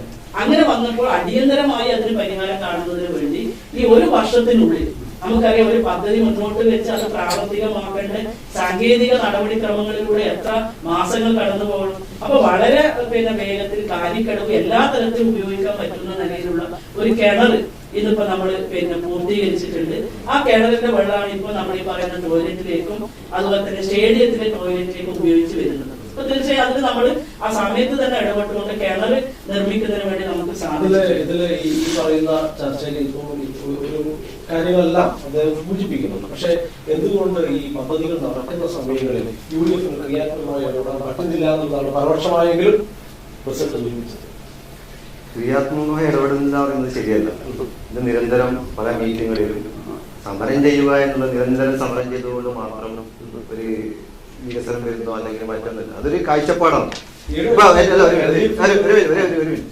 ഒരു കാഴ്ചപ്പാടാണ്. അപ്പം ഏറ്റവും വലിയൊരു ടൗൺ കാലിക്കട് ആണ്. ബസ് സ്റ്റാൻഡില്ല പോയിട്ട്, ബസ് സ്റ്റാൻഡില്ല, കുറച്ചുകൂടി ചെയ്യുന്നത് ഒരു ബസ് സ്റ്റോപ്പ്. പ്രാഥമികമായ ഒരു യാത്രക്കാരന് കിട്ടേണ്ട നൂറുകണക്കിന് ആളുകൾ യാത്ര ചെയ്യുന്ന ഒരു സ്ഥലമാണ് കാലിക്കട്. ഒരു ബസ് സ്റ്റോപ്പ് ആണെന്നോ ചോദിച്ചു. ഒരു ബസ് സ്റ്റോപ്പ്, ഒരു ദേശീയപാത മാത്രമല്ല, അവിടെ സംസ്ഥാനപാത ഉണ്ടല്ലോ. ദേശീയപാത അപ്പുറമല്ല, സംസ്ഥാനപാതയിലെ ബസ് സ്റ്റോപ്പിന്റെ അവസ്ഥ നിങ്ങൾ നോക്കിയത് ഒരു വീഡിയോ എടുത്തിട്ട് നിങ്ങൾ വന്നു കഴിഞ്ഞാൽ സംസ്ഥാനപാതന്റെ ബസ് സ്റ്റോപ്പിൽ ഇപ്പോഴുള്ള അവസ്ഥ കണ്ടാൽ യാത്രക്കാർ ഏറ്റവും കൂടുതൽ ഉപയോഗിക്കുന്ന ഒരു സ്ഥലത്തെ ബസ് സ്റ്റോപ്പ് പോലും ഇല്ല. ഇന്നില്ലേ പണ്ടർ ബ്രിഡ്ജിന്റെ കഥ പ്രസിഡന്റ് സൂചിപ്പിച്ചാണ്. അതൊന്നും ഇപ്പൊ അതുപോലെ ഹോസ്പിറ്റൽ, FHC, ആരോഗ്യ കേന്ദ്രത്തിന്റെ നമ്മളിപ്പോ പോണെങ്കിൽ കാലിക്കടവ് ആ ഒരു മേഖലയിലെ ആൾക്കാർ, പടിഞ്ഞാറൻ മേഖലയിലെ മുഴുവൻ ആൾക്കാർ പോകണമെങ്കിൽ ഇവരെ മുൻകാലങ്ങളിലെ ആളുകൾ ചെയ്തൊരു ഇതാണ് കിഴക്കൻ മേഖലയിൽ കൊടുക്കണം എന്നല്ല അവിടെ കൊടുക്കുന്ന സമയത്ത് എത്രയോ പണം അതിനുവേണ്ടി ചെലവാക്കുന്നുണ്ട്. ഒരുപാട് ബിൽഡിങ്ങുകൾ വരുന്നെല്ലാം വരുന്നുണ്ട്. പക്ഷെ അവിടെ ജനങ്ങൾ എത്തിപ്പെടാൻ വേണ്ടിയിട്ട് ഉണ്ടാക്കുന്നില്ല, അവിടെ കഴിയുന്നില്ല. ഏറ്റവും പ്രഥമമായി ഒരു പഞ്ചായത്തിന് ഏൽപ്പിക്കപ്പെട്ട ചില കാര്യങ്ങളിലാണ് ഈ പറയുന്ന വിഷമങ്ങളൊക്കെ ജനങ്ങൾ അനുഭവിക്കുന്നത്. അവർ പോകുന്നത് നിരന്തരം, എല്ലാവരും പോകുന്നത് കൃത്യമായി ഹോസ്പിറ്റലിൽ പോകുന്ന കുട്ടികളുമായി അടക്കം ഹോസ്പിറ്റലിൽ പോകുന്നത് തൃക്കരിപ്പൂരും ചെറുപ്പൂരേക്കാണ്. എന്തുകൊണ്ട് പഞ്ചായത്തിലെ പിലിക്കോട് പഞ്ചായത്തിലെ ഹോസ്പിറ്റലിലേക്ക് ആളുകൾ എത്തിപ്പെടാത്തത്? അന്ന് ഒരു സബ് സെന്റർ ഉണ്ടാക്കാം, ഈ പറയുന്ന ICU ഡോക്ടറെ വെച്ചിട്ട് അതിനുള്ള കാര്യങ്ങളൊക്കെ ചെയ്യാൻ വേണ്ടിയിട്ട് ഈ പഞ്ചായത്തിൽ തീർച്ചയായും ഈ ആവശ്യങ്ങളൊക്കെ നിങ്ങൾ ഭരണസമിതിയിലേക്ക് വന്നാൽ ഇത് നേരത്തെ ഞാൻ ഇതിന്റെ അവസാനങ്ങളിലേക്ക് പോവാണ്, കാരണം നമ്മുടെ സമയം തീരാൻ പോവുകയാണ്. നേരത്തെ പറഞ്ഞത് കേന്ദ്രമായി ബന്ധപ്പെട്ട അല്ലെങ്കിൽ മറ്റ് സംസ്ഥാനങ്ങളിലൂടെ യാത്ര ചെയ്യുമ്പോൾ ഒരു പരാമർശം വന്നിരുന്നു. അതായത് മറ്റ് സംസ്ഥാനങ്ങളിൽ ഇങ്ങനെയൊക്കെയാണ് അവിടുത്തെ കാര്യങ്ങൾ കൂടി കോൺഗ്രസ് സൂചിപ്പിച്ചിട്ടുണ്ട്. അതടക്കം സൂചിപ്പിച്ചുകൊണ്ട് ഈ പറയുന്ന വികസന പ്രവർത്തനങ്ങൾക്ക് അപ്പുറത്തേക്ക് BJP ജനങ്ങളോട് ഈ ഇത്തവണ വോട്ട് നേടാൻ വേണ്ടി പറയാനുള്ള ചുരുക്കം വാക്കുകൾ. ബഹുമാനപ്പെട്ട പ്രസിഡന്റ് കുറച്ച് കണക്കുകളൊക്കെ അവതരിപ്പിച്ചവിടെ വളരെ ശാസ്ത്രീയമായിട്ട് പൊള്ളയായ കുറേ അവകാശവാദങ്ങൾ ഇവിടെ അവതരിപ്പിച്ചു എന്ന് മാത്രമാണ് എനിക്ക് അതിനെക്കുറിച്ച് പറയാനുള്ളത്. ഇപ്പോൾ കാലിക്കടവ് ബസ് സ്റ്റോപ്പിനെ കുറിച്ച് ഇദ്ദേഹം പറഞ്ഞു. അപ്പോൾ ഇവർ രണ്ടുപേരും ഭരണസമിതിയുടെ ഭാഗമായിരുന്നു എന്നുള്ളതാണ് മറ്റൊരു കാര്യം. അപ്പോൾ അവരാണ് ഇവിടെ വന്നിട്ട് ഒരു സ്റ്റുഡിയോയിൽ വന്നിട്ട് പരസ്പരം പറയുന്നത്. അത് ഇവിടെ തന്നെ പറഞ്ഞിരുന്നത് അവിടെ തീരുമായിരുന്നല്ലോ എന്നുള്ളൊരു സംശയമുണ്ട് എനിക്ക്. അതുപോലെ തന്നെ ഈ ബസ് സ്റ്റാൻഡിന്റെ കാര്യം പറഞ്ഞു. കാലിക്കട ബസ് സ്റ്റാൻഡല്ല, ഒരു ബസ് സ്റ്റോപ്പല്ല, ഒരു ബസ് സ്റ്റാൻഡ് തന്നെ വേണ്ട ഒരു പോയിന്റാണ് കാലിക്കടവ്. അത്ര വളരെ ഇമ്പോർട്ടൻറ്റ്, സ്ട്രാറ്റജിക്കലി വളരെ ഇമ്പോർട്ടൻ്റ് ആയിട്ടുള്ളൊരു സ്ഥലമാണ് കാലിക്കടവ്. ചന്തേരത്തെ അണ്ടർപാസിനെ കുറിച്ച് പറഞ്ഞു, ഞാൻ നേരത്തെ പറയാൻ വിട്ടുപോയതാണ്. അണ്ടർപാസ് വളരെ ധൃതി പിടിച്ച് രാഷ്ട്രീയ നേട്ടങ്ങൾക്ക് വേണ്ടി മാത്രം യാതൊരു ഇതുമില്ലാതെ ദീർഘവീക്ഷണവും ഇല്ലാതെ പെട്ടെന്ന് ഉണ്ടാക്കിയൊരു സാധനം. അവിടെ ഒരു അണ്ടർപാസ് വരാൻ പറ്റൂല എന്ന് എല്ലാവർക്കും അറിയാം, ഓവർ പിടിച്ചും പറ്റൂല അവിടെ. അപ്പോൾ അങ്ങനെ എടുത്തൊരു തീരുമാനം. അതുകൊണ്ട് ഒരുപാട് കോടി രൂപ വെറുതെ പോയി. പിന്നെ പ്രസിഡന്റിനോട് ഒരു കാര്യം പറയാനുള്ളത്, നേരത്തെ പ്രസിഡന്റ് ആസ്തി വികസനത്തിന് നമ്മുടെ പഞ്ചായത്തിൽ കൊടക്കാട് ബാങ്ക് ഓഡിറ്റോറിയം അങ്ങനെയുള്ള സ്ഥാപനങ്ങളേ ഉള്ളൂ. അതിപ്പോൾ പഞ്ചായത്തല്ലേ ഉണ്ടാക്കേണ്ടത്. പഞ്ചായത്ത് അതിന് ആ വഴിക്ക് എന്തൊക്കെ നീക്കങ്ങൾ നടത്തി എന്നറിയാൻ എനിക്ക് താല്പര്യമുണ്ട്. അപ്പോൾ അത് ഭംഗിയായി നടത്തേണ്ട ഏത് പഞ്ചായത്തിന്റെ ഉത്തരവാദിത്തമാണ്, കടമയാണ്. അതാണ് ഞങ്ങളുടെ അത് കക്ഷി രാഷ്ട്രീയത്തെ അതീതമായിട്ട് ഗവൺമെന്റ് മെഷീനറി, ഗുഡ് ഗവേണൻസ്. അത് എങ്ങനെ അറ്റ് എനി കോസ്റ്റ് അല്ല, ഗുഡ് ഗവേണൻസ് ആണ് പ്രധാനം. സീറ്റ്, കാരണം ഈ ഗുഡ് ഗവേണൻസിന് ഭരണം ആവശ്യമാണ്. അവിടെയാണ് അതെ BJP മത്സരിക്കുന്ന ഭരിക്കാൻ തന്നെയാണ്. വെറുതെ മത്സരിക്കാനും സാന്നിധ്യം അറിയിക്കാനും വിജയിക്കാനും മാത്രമല്ല, ഭരിക്കാൻ തന്നെയാണ് BJP മത്സരിക്കുന്നത്. രാജ്യത്തെമ്പാടും നോക്കിയാൽ നിങ്ങൾക്ക് മനസ്സിലാവും. എൻ്റെ സുഹൃത്തുക്കളുടെ ഉത്തരേന്ത്യ പ്രവൃത്തി അതിൽ വലിയ സന്തോഷമുണ്ട് എനിക്ക്. ഉത്തരേന്ത്യ എന്ന് പറഞ്ഞാൽ ഇപ്പൊ മഹാരാഷ്ട്ര എന്നല്ല എപ്പോഴും BJP കയ്യിലായിട്ട്, കർണാടക BJP കയ്യിലുള്ളത്, ഡൽഹി BJP കയ്യിലുള്ളത്. അല്ല, ഡൽഹി ഇപ്പം വന്നത്ര കേരളത്തിന്റെ സംസ്കാരം ഉത്തരേന്ത്യ പുറത്ത് ഇകഴ്ത്തുക എന്നുള്ളതാണ്. BJP ഇപ്പൊ 9 സീറ്റിൽ മാത്രമാണ് അവിടെ സ്ഥാനാർത്ഥിയെ പോലും നിർത്തിയിട്ടുള്ളത്. പിന്നെ ഈ അധികാരത്തിൽ വരുന്നത് തന്നെ ശുദ്ധ സംബന്ധമാണ്. ഈ വെളിയിട വിസർജന വിമുക്ത ഗ്രാമം അത് കേന്ദ്ര ഗവൺമെന്റ് ഇപ്പോഴാണ് മുന്നോട്ട് കൊടുക്കുന്നത്. അതായത് അടച്ചുറപ്പുള്ള ശുചിത്വമുള്ള കക്കൂസ്. ഇത് ഉത്തരേന്ത്യ സംസ്ഥാനങ്ങളിൽ ഇല്ല. അതില് നമ്മൾ നോക്കിയ കേരളത്തെയാണ് കേന്ദ്ര ഗവൺമെന്റ് മാതൃകയാക്കുന്നത്. അതിന് മുന്നേ പറഞ്ഞിട്ടുള്ള പഞ്ചായത്താണ് പിരിപ്പൂർ. 1994-95 കാലത്താണ് അന്ന് ശുചിത്വമുള്ള കക്കൂസ് മുന്നോട്ട് വെച്ച് ഇന്ത്യയിൽ ആദ്യത്തെ നിർമ്മൽ അവാർഡ് നേടിയ പഞ്ചായത്തായി ഞങ്ങൾ മാറുന്നത്. ഈ കേരളത്തിന്റെ ശുചിത്വ ബോധവും ശുചിത്വ നിലവാരവുമാണ് ഇന്ന് ഗവൺമെന്റ് ഈ 75 വർഷം പിന്നിട്ടതിന് ശേഷമാണ് സ്വച്ഛ് ഭാരതിന്റെ ഭാഗമായി ശുചിത്വമുള്ള കക്കൂസ് ഇത്തരം സംസ്ഥാനങ്ങളിൽ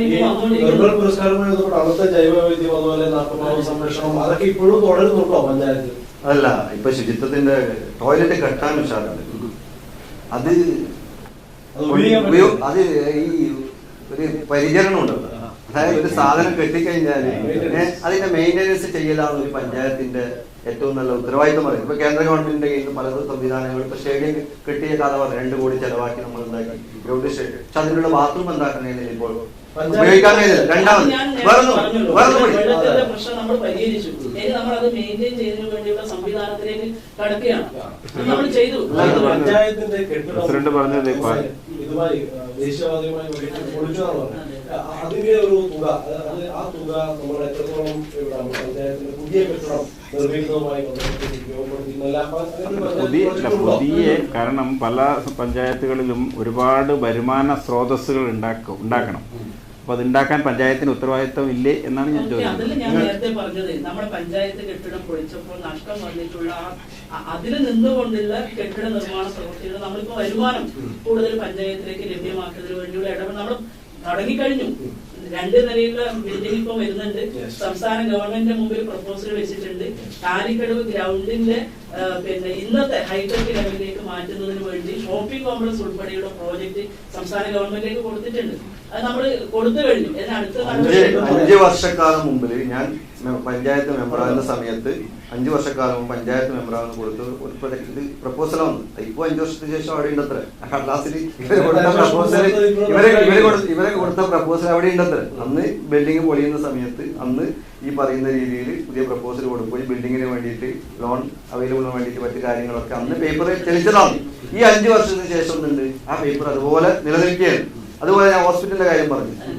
പടിഞ്ഞാറൻ മേഖലയിലെ ജനങ്ങൾക്ക് ഉപയോഗിക്കാൻ പറ്റുന്ന രീതിയിലുള്ള പ്രഥമ ആരോഗ്യ കേന്ദ്രത്തിന്റെ അവസ്ഥ പറഞ്ഞ ഒരു 3 വിഷയത്തിൽ എനിക്കൊരു വിശദീകരണം തരാനുണ്ട്. ഒന്ന്, നമ്മുടെ സഭയുമായി ബന്ധപ്പെട്ടുള്ള കാര്യങ്ങളാണ്. പഞ്ചായത്തിന്റെ പടിഞ്ഞാറ് മേഖലയിൽ പടന്ന ഉൾപ്പെടെയുള്ള ചന്തയ ഉൾപ്പെടെയുള്ള പ്രദേശങ്ങളിലെ ജനങ്ങൾക്ക് കാലിക്കട ഉൾപ്പെടെയുള്ള ടൗണുകളിലേക്ക് എത്താൻ അന്ന് നമ്മൾ ഈ സഭയെ മുന്നോട്ട് വെച്ചപ്പോൾ യഥാർത്ഥത്തിൽ ഉദ്യോഗസ്ഥന്മാരുടെ ഭാഗത്ത് വന്ന വീഴ്ചയുടെ ഭാഗമായിട്ടാണ് അത് അനാഥമായി പോയത്. ഇനിയിപ്പോ നമ്മൾ ആ യാത്രാ പ്രശ്നം ഇല്ലാന്നോ ആ പ്രദേശത്തിലെ ആളുകൾ അത്ര പ്രശ്നങ്ങൾ മുന്നോട്ട് വെക്കുന്നില്ല എന്ന് പറയാൻ പാടില്ല. ഞങ്ങൾ അത് യാഥാർത്ഥ്യമാക്കുന്നതിന് വേണ്ടിയുള്ള ഇടപെടൽ നടത്തിയപ്പോൾ ഇനി നമുക്ക് അവിടെ വേണ്ടത് ഒരു ഓവർ ബ്രിഡ്ജ് ആണെന്നും അതിനാവശ്യമായ നിലയിലുള്ള ടോക്കൺ എമൗണ്ട് നമ്മുടെ MLA ഇടപെട്ടുകൊണ്ട് സംസ്ഥാന ഗവൺമെന്റ് നമ്മൾ അതിന് ജനങ്ങൾ തൊട്ടടുത്ത് വീടുകളുണ്ട്. കാരണം ഓവർബ്രിഡ്ജ് ഇങ്ങനെ പോണ്ടേ കുറെ ജനങ്ങളെ വിഡ്ഢികളാക്കാനുള്ള ഒരു പരിപാടിയാണ്. വെറുതെ വാക്ക് കൊണ്ട് വെറുതെ നിങ്ങളിപ്പോ പറഞ്ഞാണ് ഞാൻ വലിയ ഇതുകൊണ്ട് ഒരു ടോക്കൺ വെച്ചത് കൊണ്ടൊന്നുമില്ല ഒരു കാര്യം നടക്കും. ഇല്ല കാര്യം ഈ പറയുന്ന ശാസ്ത്രീയപരമായിട്ട് പ്രശ്നം പരിഹരിക്കുന്നതിന് വേണ്ടിയുള്ള അടുത്ത സ്റ്റെപ്പ് എന്നുള്ള നിലയിൽ അവിടുത്തെ ജനങ്ങളുടെ അഭിപ്രായങ്ങൾ മാനിച്ചുകൊണ്ടുള്ള തുടർ പ്രവർത്തനങ്ങൾ ഞങ്ങൾ നടത്തുകയാണ്. മറ്റൊന്ന് നമ്മൾ ഈ പറഞ്ഞ അതിന്റെ കൂടെ നിങ്ങൾ ഇപ്പൊ വാർഡ് വിഭജനം നടത്തി അല്ലല്ലോ ആര് നടത്തിക്കോട്ടെ വാർഡ് വിഭജനം നടത്തിയത് അവിടെയുള്ള മെമ്പർ വരണം എങ്ങനെ പറയുന്നത് അറിയാം. അതിന്റെ അപ്പുറം റെയിൽവേന്റെ അപ്പുറം ഒന്നുള്ളത്, ഒരു കഷ്ണം ഒരു വാലപ്പുറം ഉള്ളത്. 4 കിലോമീറ്റർ സഞ്ചരിച്ചിട്ട് വേണം ഒരു വാഹനത്തിലേക്ക് ഈ മെമ്പർ ഇപ്പുറത്തേക്ക് എത്തണം. 4 കിലോമീറ്റർ സഞ്ചരിക്കണം. ഈ 4 കിലോമീറ്റർ സഞ്ചരിച്ചിട്ട് ഈ പറയുന്ന അവിടെയുള്ള ഒരു മെമ്പർക്ക് വരാൻ പഞ്ചായത്തിലേക്ക് വരണമെങ്കിൽ 1 കിലോമീറ്റർ കൊണ്ട് 1/2 കിലോമീറ്റർ കൊണ്ട് മെമ്പർക്ക് എത്താൻ വേണ്ടി പറയുന്ന സ്ഥലത്ത് മെമ്പർ സ്ഥിതി ചെയ്യുന്ന വീടിന് ഇപ്പൊ മെമ്പർക്ക് എത്തണമെങ്കിൽ ഞാൻ പറയട്ടെ വാർഡ് വിഭജനം അശാസ്ത്രീയമാണെങ്കിൽ അങ്ങനെ അഭിപ്രായ രാഷ്ട്രീയ കക്ഷികൾക്ക് ഉണ്ടെങ്കിൽ, പ്രത്യേകിച്ച് നിഷാമിന്റെ പാർട്ടിക്ക് ഉണ്ടെങ്കിൽ തെരഞ്ഞെടുപ്പ് കമ്മീഷനെ സമീപിക്കാം. ഞാൻ പറയട്ടെ, ഏത് നിലയിലാണ് അശാസ്ത്രീയമായി വാർഡ് വിഭജനം നടന്നത്? കോടതിയിൽ പോകാം, തെരഞ്ഞെടുപ്പ് കമ്മീഷൻ പരാതി കൊടുക്കാം. അതൊന്നും ഇല്ലാതെ ഇന്നിപ്പോ ഈ 18 വാർഡിലും UDF-ന് പരാജയം സംഭവിക്കുമെന്ന് ഇപ്പോൾ തന്നെ സമ്മതിച്ചു കഴിഞ്ഞു. അത് വാർഡ് വിഭജനം അശാസ്ത്രീയമായി നടന്നത് കൊണ്ടാണെന്നുള്ള നിലയിലേക്ക് വരുത്തി തീർക്കുകയാണ്. അങ്ങനെയാണോ നിഷാം? അതായത് നേരത്തെ ഇപ്പോ പറഞ്ഞിരിക്കുന്നത് പോലെ ഈ തെരഞ്ഞെടുപ്പ് വരുന്ന സമയങ്ങളിൽ നമ്മൾ ആക്ഷേപം ഉന്നയിക്കുന്നത് പോലെ ക്രിയാത്മകമായി ഓരോ സമയങ്ങളിൽ ഇടപെടുകയാണെങ്കിൽ നമ്മുടെ ജനങ്ങൾക്ക് ഒരുപാട് വികസനങ്ങൾ നമ്മൾ കൂട്ടായി ഒറ്റക്കെട്ടായി നടത്താൻ പറ്റുന്നൊരു സമയം നമുക്ക് ഉണ്ടായിരുന്നു. കഴിഞ്ഞ 5-10 വർഷം നമ്മളെല്ലാവരും ഒരുമിച്ച് നിൽക്കുകയാണെങ്കിൽ യഥാർത്ഥത്തിൽ ഇവിടെ ഒരു പഞ്ചായത്തും ഒരു കാലത്തും ഒരു പഞ്ചായത്തും വികസന പ്രവർത്തനങ്ങൾ ഭംഗിയായി പൂർത്തീകരിച്ച് കൊണ്ടുപോകാൻ സാധിക്കുമെന്ന് തോന്നുന്നില്ല. പക്ഷേ ഇവിടെ ചെയ്യേണ്ടത് ഒരുപാട് കാര്യങ്ങൾ ഇവിടെ ചൂണ്ടിക്കാണിച്ചിട്ടുണ്ട്. ഒരുപക്ഷെ UDF-ന്റെ ഭാഗത്തും BJP-യുടെ ഭാഗത്തും അവർക്ക് ഭരണം കിട്ടുവാണെങ്കിൽ ഇന്നൊക്കെ ചെയ്യാറുണ്ട് എന്നുള്ളത് പറഞ്ഞു. ഒരുപക്ഷെ കിടത്തി ചികിത്സ കഴിഞ്ഞ 5 വർഷം മുമ്പേ തന്നെ പ്രൊജക്ട് വെച്ചതാണെന്നാണ് മനസ്സിലാക്കാൻ വേണ്ടി സാധിച്ചത്. അതായത് ആയുർവേദ ഡിസ്പെൻസറിയുമായി ബന്ധപ്പെട്ടിട്ടുള്ള, അതുപോലെ തന്നെ പഞ്ചായത്ത് കെട്ടിടത്തിന്റെ കാര്യങ്ങൾ, അതുപോലെ കാലിക്കടവ് പഞ്ചായത്ത് മൈതാനം, ദേശീയപാത വികസനം തുടങ്ങിയിട്ടുള്ള ഒരുപാട് കാര്യങ്ങൾ ഇനിയും എലിക്കോട് പഞ്ചായത്ത് പൂർത്തീകരിക്കേണ്ടതുണ്ട് എന്നുള്ളതാണ് മനസ്സിലാക്കുന്നത്. പഞ്ചായത്ത് കെട്ടിടത്തിന്റെ ഒരു കാര്യം ദേശീയപാതയുടെ ഭാഗമായി പൊളിച്ചു മാറ്റി. ഞങ്ങളത് ദേശീയപാത അതോറിറ്റി സംസ്ഥാന ഗവൺമെന്റുമായി ബന്ധപ്പെട്ട് 2,18,00,000 രൂപ നമ്മുടെ നഷ്ടപരിഹാര തുക കഴിഞ്ഞ ആഴ്ച നമ്മുടെ പഞ്ചായത്തിന്റെ അക്കൗണ്ടിലേക്ക് ക്രെഡിറ്റായി വന്നിട്ടുണ്ട്. ഞങ്ങൾ 5 കോടിയുടെ പഞ്ചായത്ത് കെട്ടിട ഷോപ്പിംഗ് കോംപ്ലക്സ് ഉൾപ്പെടെയുള്ള വിശാലമായ ദീർഘവീക്ഷണത്തോടു കൂടിയുള്ള പ്ലാനും എസ്റ്റിമേറ്റും കാര്യങ്ങളൊക്കെ തയ്യാറാക്കി കഴിഞ്ഞു. ഒരു സ്വകാര്യ വ്യക്തി ഒരു ഹൈക്കോടതി ഒരു കേസ് ഫയൽ ചെയ്തതിന്റെ ഭാഗമായിട്ടാണ് ഞങ്ങളുടെ ഭരണസമിതിക്ക് തർക്കമിടാൻ പറ്റാത്ത നിലയിലേക്ക് വന്നിട്ടുണ്ട്. കലാഗ്രാമവുമായി ബന്ധപ്പെട്ടുള്ള കാര്യങ്ങളുണ്ടല്ലോ നിങ്ങളുടെ പഞ്ചായത്തിൽ. നാടൻ കലാഗ്രാമത്തിന്റെ ചില സ്ഥലം റവന്യൂ സ്ഥലം അനുവദിച്ചിട്ടുണ്ടെന്നാണ് മനസ്സിലാക്കാൻ വേണ്ടി സാധിച്ചിട്ടുള്ളത്. പക്ഷെ അതിന്റെ തർക്കങ്ങളോ മറ്റു പ്രാരംഭ പ്രവർത്തനങ്ങളോ ആരംഭിച്ചിട്ടില്ല എന്നതാണ് നമുക്ക് മനസ്സിലാക്കാൻ വേണ്ടി സാധിച്ചത്. അത് ശരിയാണോ എന്ന് അറിയില്ല. അത് ഉന്നയിക്കുന്നത് ഇതാണ്. ഇതിനെക്കുറിച്ച് കൂടുതൽ അതിന്റെ നമ്മുടെ സ്ഥലവുമായി ബന്ധപ്പെട്ടുകൊണ്ട് ചില സാങ്കേതിക തടസ്സങ്ങൾ ഉണ്ടായിരുന്നു. അതായത് പുരാവസ്തു വകുപ്പ്, അതുപോലെ തന്നെ ഫോക്കിലോ സാംസ്കാരിക വകുപ്പ്. അപ്പൊ അതിപ്പം പരിഹരിച്ച് ആ സ്ഥലം നമ്മുടെ ഇതിന്റെ പുരാവസ്തു വകുപ്പിന്റെ, അതായത് ഫോക്കിലോറും തമ്മിലുള്ള സാങ്കേതിക തടസ്സങ്ങൾ നീക്കി അതിന്റെ സ്ഥലം സൈറ്റ് കാര്യങ്ങളെല്ലാം മാർക്ക് ചെയ്ത് അതിന്റെ പ്രവർത്തനങ്ങൾ വളരെ വേഗത്തിൽ നടന്നു വരികയാണ്. അത് തന്നെയാണ് പൂർത്തീകരിച്ച് തുടങ്ങിയിരിക്കാൻ വേണ്ടി കഴിയും. ഈ ചെയ്യുന്ന കാര്യങ്ങൾ ഇപ്പം പിലിക്കോട് പഞ്ചായത്തിനെ സംബന്ധിച്ചിടത്തോളം ഭൂമികൾ പിന്നെ കിഴക്കൻ മേഖലകളിലുണ്ട്. അതിൽ ഏറ്റവും പ്രധാനപ്പെട്ട ഇപ്പം കുടുംബശ്രീയുമായി ബന്ധപ്പെട്ടുകൊണ്ട്, തൊഴിൽ സംരംഭവുമായി ബന്ധപ്പെട്ടുകൊണ്ട് കാലിക്കടവിൽ ഭക്ഷണം നമ്മളെ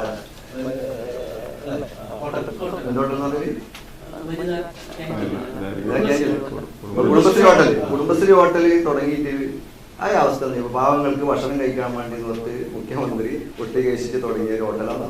കാലിക്കടവ് ഹൈവേയിൽ തുടങ്ങിയ ഹോട്ടൽ ഇപ്പൊ അടിയിലെന്ന് ചോദിക്കും.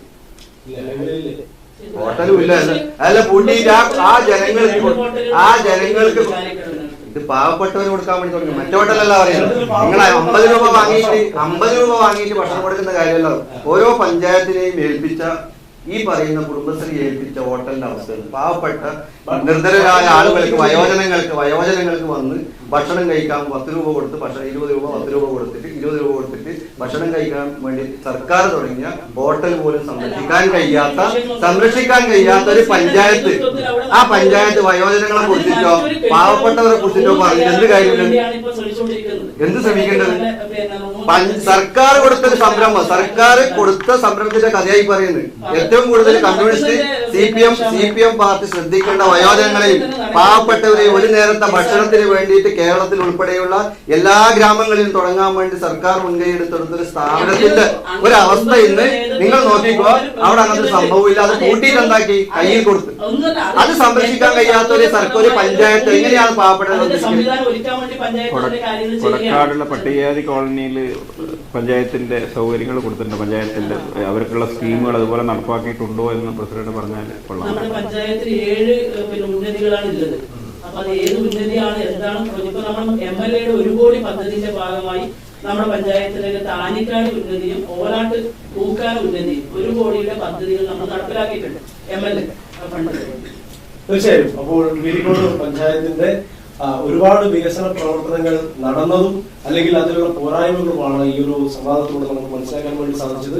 ഒരു പക്ഷേ ഏറ്റവും കൂടുതൽ ദേശീയപാത കടന്നു പോകുമ്പോൾ ഉണ്ടായിരുന്ന ഒരു മാറ്റങ്ങൾ, അതിന്റെ പുനഃക്രമീകരണത്തിന്റെ പാതയിൽ നിൽക്കുന്ന വീരിക്കോട് പഞ്ചായത്തിന് ഇനിയും ഒരുപാട് പദ്ധതികൾ പൂർത്തീകരിക്കേണ്ടതുണ്ട്.